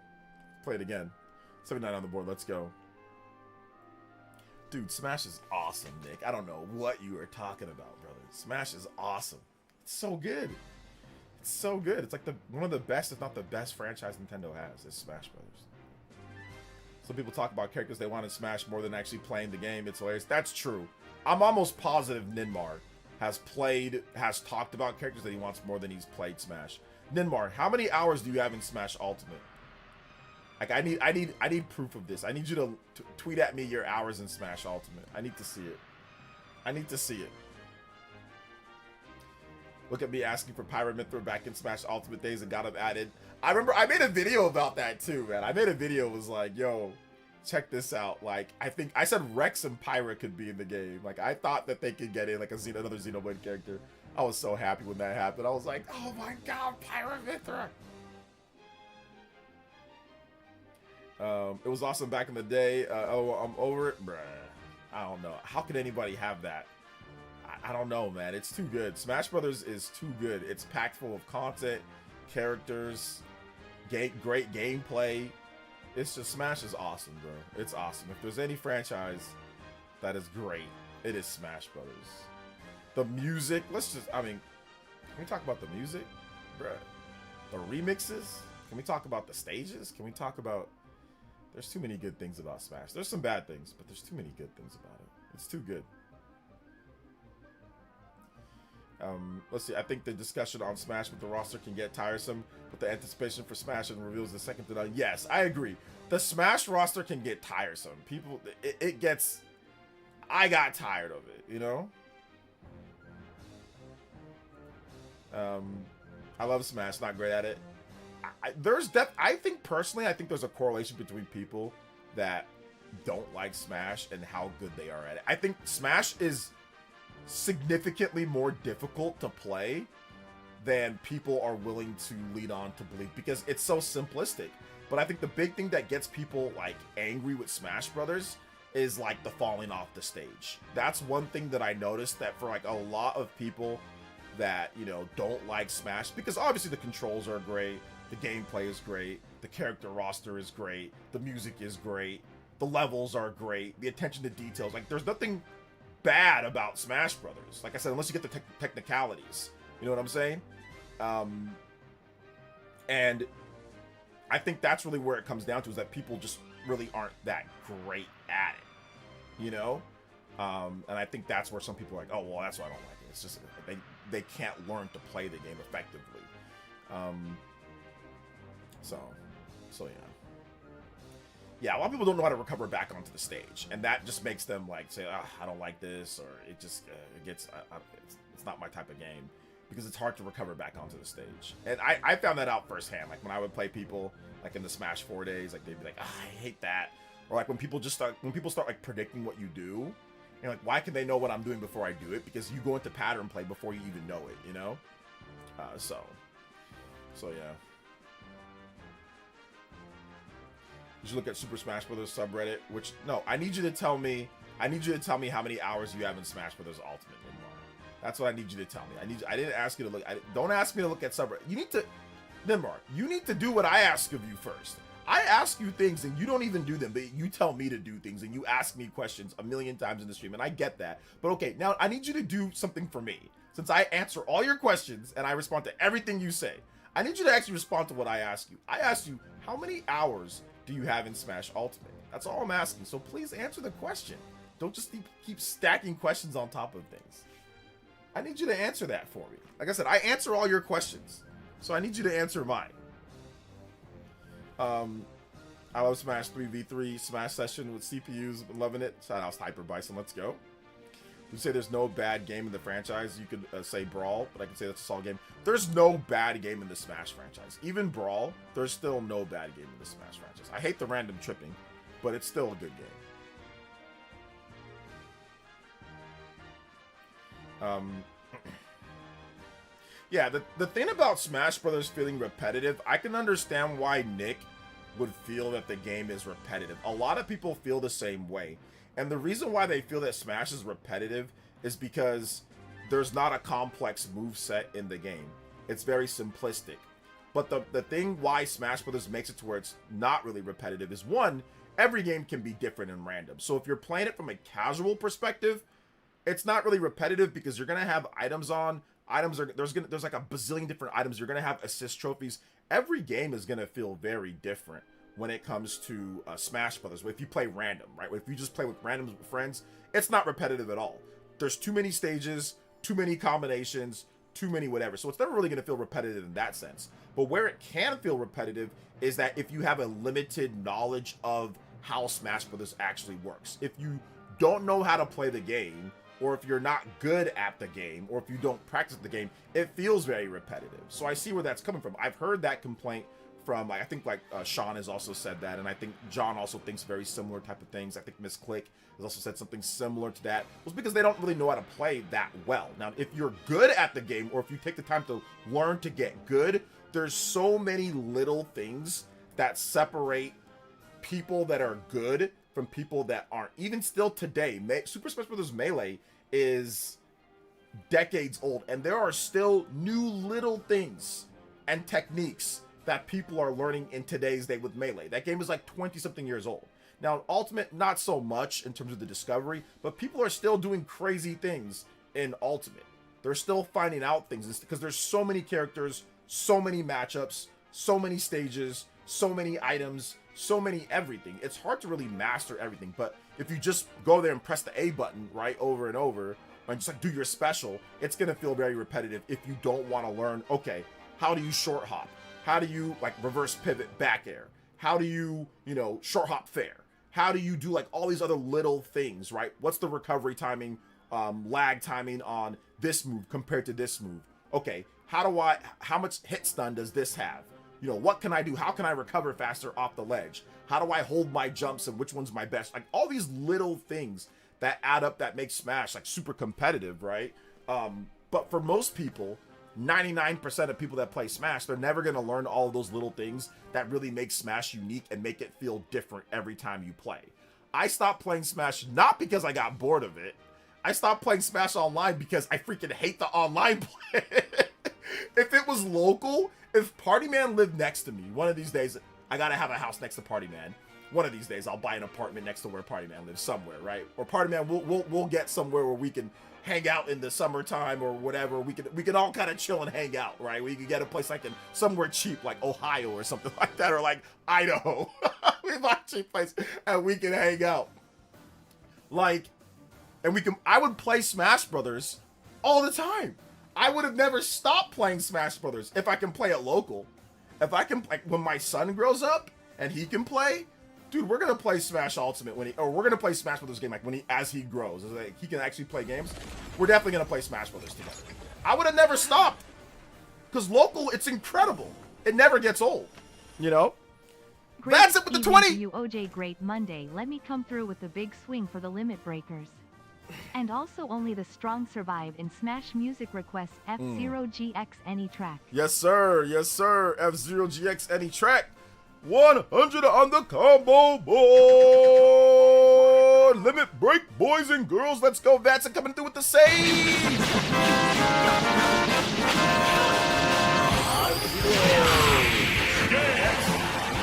Let's go. Thank you so much. Appreciate that. My man Vatson coming through with the big 21. Getting us to the overclock. Shout outs. Let's go. Even further than beyond, baby. Yo, 122 on the streak. Let's see. We're going to go next up for the platinum and a half at 150 combos. Let's go. Thank you so much, Vatson. Appreciate you, man. Shinru's still the top of the Hokage and stream board with the 25. Anybody that's 25, you can beat up my man Shinru, top of the board. But good one from Vatson coming through. And I hope you enjoy this F-Zero music. Let's go, man. Clean up duty. Yeah, they need to fix the online. They need rollback netcode. So it's not even about fixing it. It's about getting rollback netcode and implementing that great. They had delay-based netcode with the last one. So they need rollback netcode. Fighters are repetitive in nature, but it's like a chess match. Every game is different. That's why I love them. Exactly. It's the same thing as like if you like shooting games, right? If you play like Battlefield, that's the same thing every time, right? Well, yeah, there's different guns, there's different locations, there's different teammates, there's different, you know, stuff that happens in a match. So it's very similar to like a shooting game, like Call of Duty or even Overwatch or anything like that. You have the layouts, you have the characters, and then you have the manipulation of people playing the game. You know, so if you don't play Smash Brothers like with other people, if you don't play it locally with other people, it's gonna feel repetitive. It's not gonna feel very fun. But if you play competitive, or if you play local with people, Smash Brothers is a blast. Like if you have good friends to play with, Smash Brothers never gets old. Like if I had people to play with, like if my wife played, if other people played, like actually I'm gonna try to get her to play. Never mind. Let me ask her actually. But she's been busy. But she has stuff that she's been doing, so she hasn't really had time to play games like that. But like, if you have people to play with, Smash Brothers is incredible. It is an incredible experience that never really gets old. Like if you want to play casually, you can play casually. You can turn on items and you can just throw stuff. Like it's fun. It's fun regardless. It's fun regardless. But I get it though. I get why people say it's repetitive, or why people say I just get kind of bored with it. Because like I said, like a lot of my Spawncast mates, you know, say the same thing, you know, with the game. So rollback netcode would do wonders for the next Smash. There's no reason why it wouldn't have it. Yeah, at this point, they tried to implement it with Smash Ultimate, but they couldn't get it in time. Back in 2018, they couldn't get it. But now at this point, there's no reason why it shouldn't be there, you know.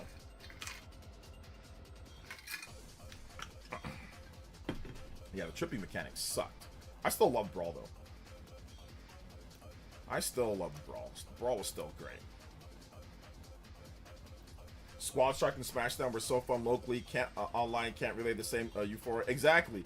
There's no Squad Strike. Like it's neutered. The online in Smash Bros. Ultimate is still. I mean, not only is it delay based, but all the modes aren't even available. Like Squad Strike, a Stage Morph, you know, Smashdown. Like there's just 8-player Smash.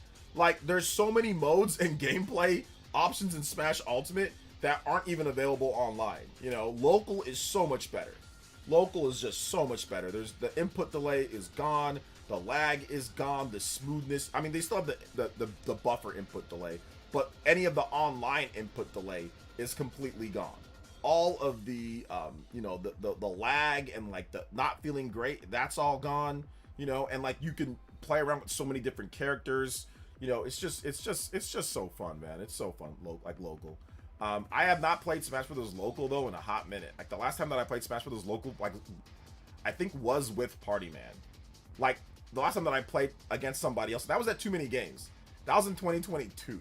So that was going on 4 years ago. That was the last time that I played Smash Bros. Local with anybody. So my brother doesn't play anymore, so like I don't really have anybody to play with local.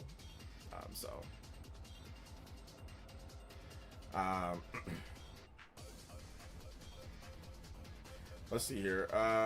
Super Mario Maker 2. Ninmar, I told you to tell me how many hours you have in Smash Brothers. I don't know why you won't tell me how many hours you have in Smash Brothers Ultimate. Why will you not tell me how many hours you have in Smash Brothers Ultimate?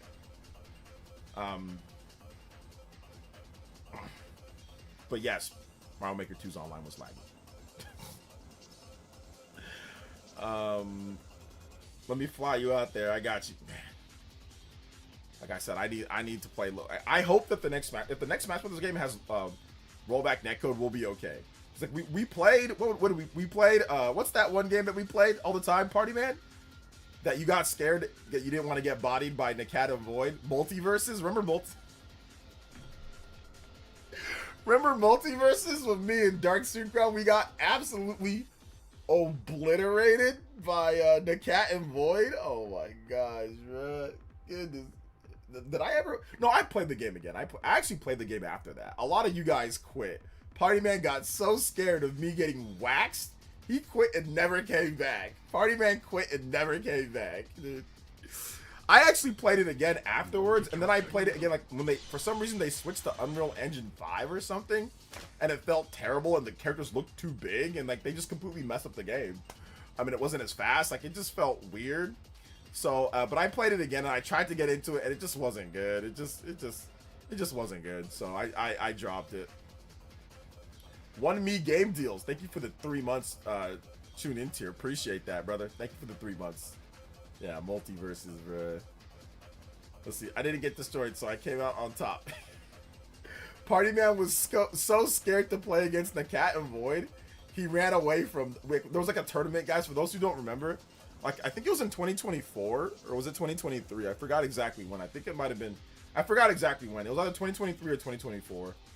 And there was a tournament. Like it was like an open.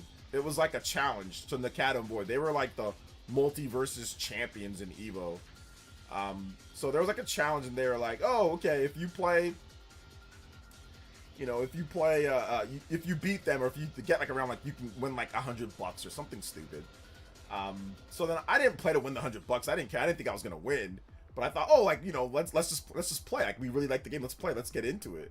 So me and Dark, we trained all day. At first, I wanted Chupa because Chupa used that broken Finn character, and it was a good contrast to my all-around defensive character. So I wanted Chupa to play, but Chupa couldn't do it. Then I wanted Party Man to play because he uses Harley Quinn, which is an offensive character. So okay, that'd be a good. But then Party Man ran scared. Chupa couldn't go because of school or whatever. But Party Man ran scared. So then I was like, okay. So I said, okay, Dark, let's me and you, but we use the same type of character. We're both all-around defensive characters, like tank characters, like Wonder Woman and Superman. But we trained that like whole like 2 days or whatever. Like we were online. Me and Dark were absolutely obliterating people. Like literally, me and Dark were bodying people online, just completely bodying them. Like I have a pretty good win-loss record. I don't know if the servers aren't up. I guess you can look at it offline, but I kid you not, we won like 20 matches in a row at one point, and we were winning matches all the time. We rarely lost that day, and we played all day, like 2 days in a row, like all day we played, and we were just like smoking people. I'm like, oh heck yeah, this feels good. Like we're gonna win, bro. We played against the Cat and Void. I swear, I don't think I even hit them. I think I maybe hit them like one time. We got absolutely destroyed, and they used like what, Wonder Woman. The Cat was Wonder Woman, and like Void was like Tom and Jerry, and I got hit in a combo where I literally felt like the cartoon.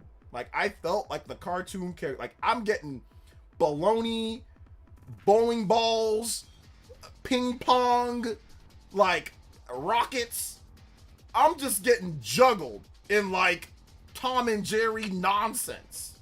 At one point, I thought I heard yow, like Tom goes, like, and I'm not even Tom and Jerry. I thought I was supposed to go yow, like Tom. Bro, I'm getting absolutely destroyed. I didn't even know what happened. I'm just not moving. I'm literally, I cannot control I can't play the game. I cannot play the game. I don't even know what happened. I lost all my stocks before I could even blink. So after that, Party Man saw that, and Party Man was petrified. He deleted Multiverses that day. He deleted Multiverses that day, bro. Party Man said, went to his PS5, said delete, and started making fun of me the whole time. And then started making fun of me. So I'm glad I wasn't there. I'm glad yeah, I bet you were glad you weren't there. Party Man saw the Cat and Void. He's like, uh-oh. He said, I'm out. I'm out, bro. I'm out. Let's see. They updated Nintendo app will tell you lifetime hours you have in each game. 500 hours in Smash. Yeah, they did that a while ago. So yeah. Nin said he had 100 hours, not concrete count for my liking. Oh, he said that he has 100 hours. All right. I'll cut him a break on that one. It's not that much, but I'll cut him a break. says dead games anyway, so it doesn't matter. Yeah, I know it doesn't matter, but still, man. Yeah, you made the smart party man. He saw the time that we had to play, and he knew that he could have made it home and played it in time. But he's like, "Oh yeah, I'm at work." Hey, he started talking. This is party. Was like, "Oh yeah, hey yeah, I gotta help you." Yeah, does somebody need tech support? Oh yeah, I'll be right there. Yeah. Oh sorry, OJ, I just got a call. You know, I can't make it. Party man would have been there in time. He would have been able to make it in time. He just made an excuse not to.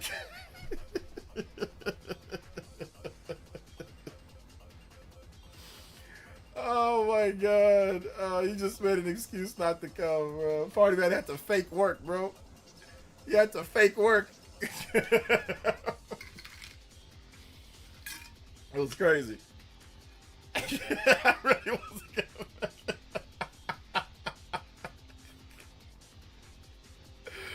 No, I know Party Man would have definitely came through. Like, if I wanted Party Man to play, he would have. I mean, even if we got smoked, he would have still done it. Because like I said, he's the homie. So he would have still done it. He would have still done it. He would have still done it. Let's see. I have like a 45 to 50 minute drive. Yeah, he wouldn't. I mean, he says he wouldn't have make it. So I gotta just take it by that. But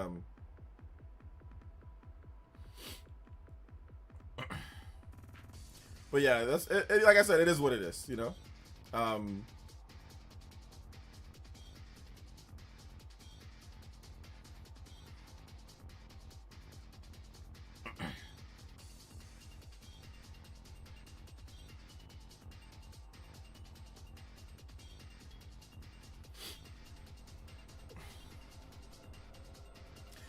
Let's see. Take the extra tickets. You said you should have played. You never played Multiverses? I mean, I think there's a way to play it. Like, you can. There's a way to play it if you want to play it right now.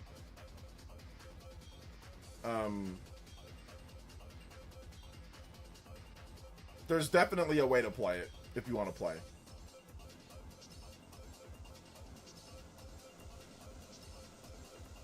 I didn't like the game either, so I was just like, eh. But seeing that beatdown made me delete it faster. So I was right about the deletus. I was right about the deletus. I was right about the deletus tweetus. The tweetus the deletus. I was right about that. So there you go.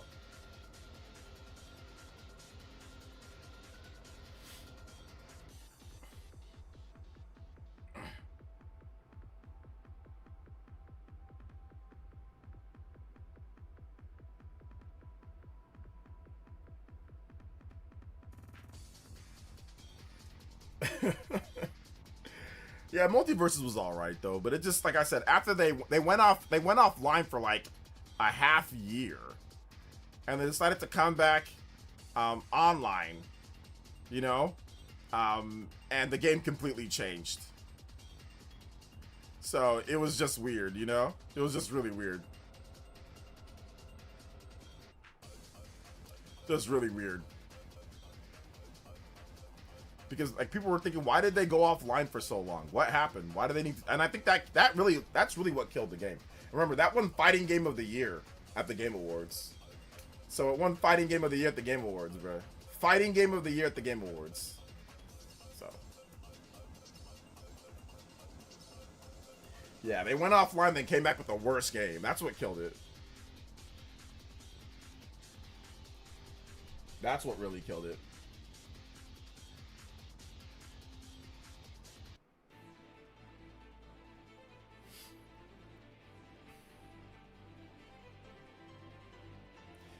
So Ninmar, if you shout outs to One Me, thank you for the membership. But Ninmar, if you were to play Multiverses, what would your character be? You know, who would you pick as your character for the game?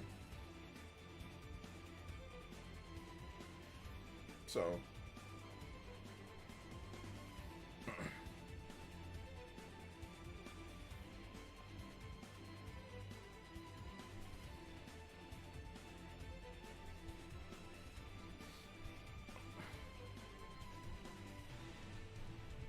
well, we know what happened to the game's hype after the Game Awards. Just look at Highguard. Yeah. Oh, man. One more thing. Welcome to fail guard. No. Oh man, it is what it is, though, man. It is what it is.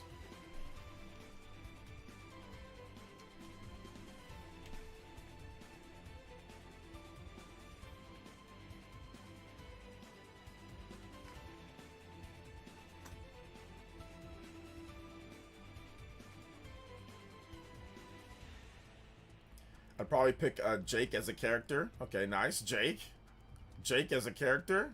Let's go.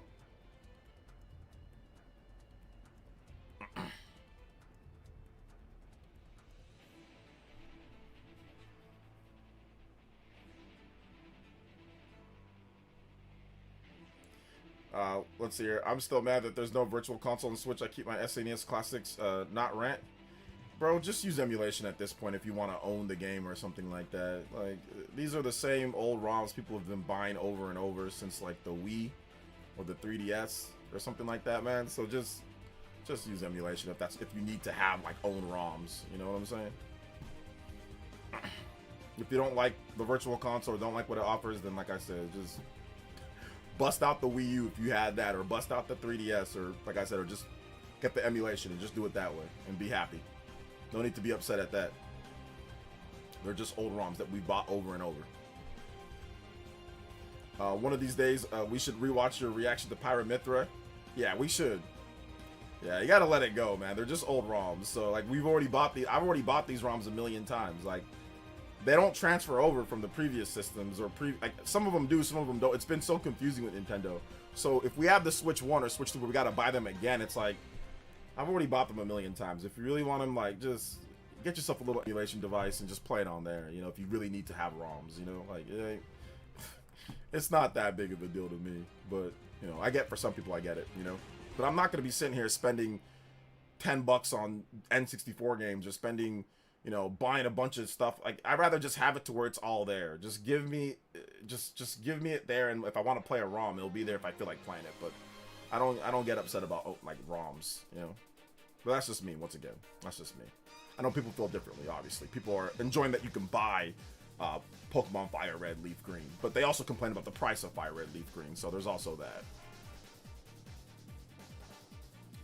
Like, I felt that it was more valid in the Switch 1 like era, because there wasn't as much of a library, so it felt more valid. But in the Switch 2 era, there's so many games, and, like, they add, like, online play and everything like that. I think it's not as much as valid, but I get it, though. I get why people are, like, I get why. But I mean, I think at this point, like, yeah, it's been a decade since the Switch 1, and it's been, I think they started the NSO in 2018, so we're going on 8 years plus. So I mean, you're still upset about ROMs. I mean, I think it's time to let it go, you know. We should watch my reaction. Maybe if the next Nintendo Direct, if they announce Super Smash Bros., we'll do, like, a classic reaction, like, to that. You know, maybe we'll do something like that.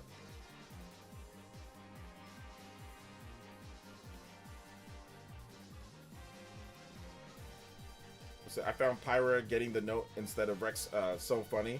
I mean, yeah, it's interesting, but they wanted to have Pyra and Mythra, so I think they just picked it that type of way. I always found Smash likes to be kind of stiff and seemed like they put too much into the animation. Smash felt way more responsive in comparison. Smash likes are stiff, unless you're playing, like, the indie Smash games. But a lot of, like, the bigger Smash-like clones that they've tried to make, like PlayStation All-Stars, or like the TMNT Smash Brothers game, like Cartoon Network Punch Time, like a lot of the more notable ones felt a lot real stiff. Now, also, there is the Nickelodeon game. That game feels pretty smooth, but it feels just cheap. It feels like a Melee mod, you know? But that one probably, like, out of all of the Smash clones that I've played, I think Nickelodeon probably feels the best. That one and, like, the Rivals of Aether or whatever, those are probably the two best ones that I've played.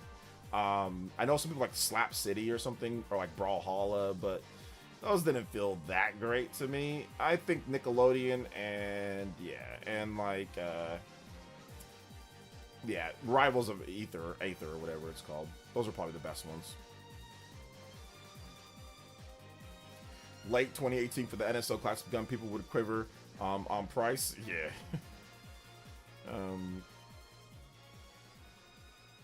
Yeah, I feel you on that one. People would be complaining about the prices of the NSO games. Yeah, Rivals of Aether 2. I never really got a chance to really get into that one a lot. But I know that one feels pretty good to play. Feels pretty good to play. We were so desperate for Smash Brothers before it came out that we were playing Brawlhalla on the channel. That's how desperate we are for Smash Brothers. And then we were playing... Wasn't there like another game? I forgot what game we were playing. We were playing something else. That was like a Smash... Oh! Brawl Out? Was it Brawl Out? Brawl Out felt stiff. It was like an indie game brawler. Or like Smash, but like that one felt stiff to play. It was okay though. It was an alright game.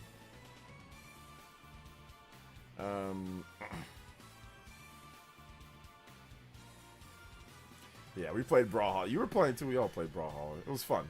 It was fun for what it was, but I just got kind of like, I got tired of it. I got tired of it.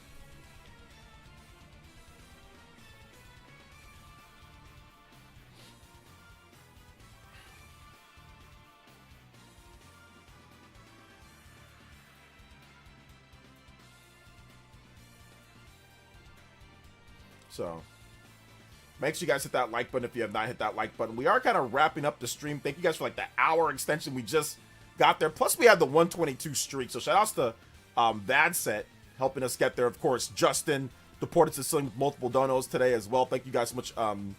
Party Man chipping in. Shinru with the big 25. That's still Hokage and streaming. So, shout outs to Shinru. Big love. Shaw X with the big 10. Nick 93. Thank you guys so much for your support. Chrono Rig as well. Appreciate you guys all coming through and supporting today. I did have a new video, so if you guys haven't seen my video, please check out my most recent video. I talked about the Xenoblade stuff in addition to Pokopia and what's going on there. So if you haven't seen that yet, check that video out. There's the link. It's fine, but no true replacement to Smash. Even from late game Smash 4. Yeah, we played Smash 4 up until release too. Yeah, so... Yeah, we played... I remember I played a lot of Brawl before Smash 4 came out. And then you always play like the game beforehand. So like, before the next Smash Bros. Game comes out, we're probably going to go back and play Smash Ultimate a little bit. Well, at least I'll play till I get tired of it. Which will probably be very quickly. Which will probably be super, super, super quickly. But seriously though, guys, thank you so much for your support today. You guys have all been awesome. Check out my video. If you have not seen my video, like I said, it's a banger video. Before you go, make sure you hit the like button too. If you have not hit the like button, please hit the like button. Please hit the like button on this stream. It really does help out. And also, if you have the hypes, one more thing, I do want to talk about this. For my vids, if you watch my vids, if you can hype my vids, that would be great. Because I think you get like a limited number of hypes. If you can use them on my channel, that would be great. Like I said, we're getting a lot of new subs. We're getting a lot of new people sign up. We had, I think our other video the other day got like 60 plus new subscribers just from that video with the Nintendo Switch 2 giveaway and stuff like that. So I want to say thank you guys so much for all the support, man. It's just been incredible. I will be back tomorrow. Hopefully some interesting stuff happens so we have new stuff to talk about outside of just Pokopia and everything. But I will be back tomorrow with another stream. And we will have a video tomorrow, although I don't know what the video is going to be about. So I'm probably just going to wake up tomorrow and check to see like what we can do. But yeah, I had two videos. Also, yesterday's video, if you missed Sunday's video, check it out. I talked about the Nintendo Switch 2 being one of the best deals in gaming now, and how like Did You Know Gaming's chart where they put the Switch 2 trying to make it seem like it was overpriced, and how all the systems in there have all got price increases by $100 or more. So it makes it look really funny in comparison. So if you haven't seen that video yet, check it out. It's up on the channel as well too. So that's also there. So yeah, so a lot of fun, guys. Like I said, thank you so much for your support. Thank you for watching. Check out the vids. Hit the like button. Hype the vids. And we also have for tomorrow, I'm thinking about seeing what we can do. Like if there isn't much gaming news, maybe we could do some like Splatoon, or we can do some like Mario Tennis. Like maybe. I don't know 100%. But like I said, I just haven't really been feeling it. So maybe I'll feel it tomorrow. So we can check to see if there's something that we can do, maybe. Like I said, but if there's stuff to talk about today, there's like a lot of stuff that I want to talk about today. But if there isn't, then maybe we can do something like that. We'll see. Once again, just because I had a lot of stuff that I had to do today, so I wasn't even sure if I was going to be able to stream for the full amount, but we were able to get it today, so that's good. So that's good. But yeah, thank you. Like I said, thank you guys so much for your support. You guys are like always awesome. You guys are the goats of all this, so I appreciate that. And yeah, like I said, hit up the videos, hit up all that type of stuff. And yeah, I will see you guys for tomorrow's stream. Yeah, maybe tennis. Maybe tennis. We'll see. I'm gonna be up early. I don't think they're gonna announce any type of direct or anything like that, but I'll be up early. I'll see what video game news. I might actually tackle the Bayonetta 4 situation. I might actually tackle that. So maybe we'll talk about that tomorrow. Tomorrow morning. All right, guys. Love you all so much. We'll see you for the next one. All right, guys. Peace out.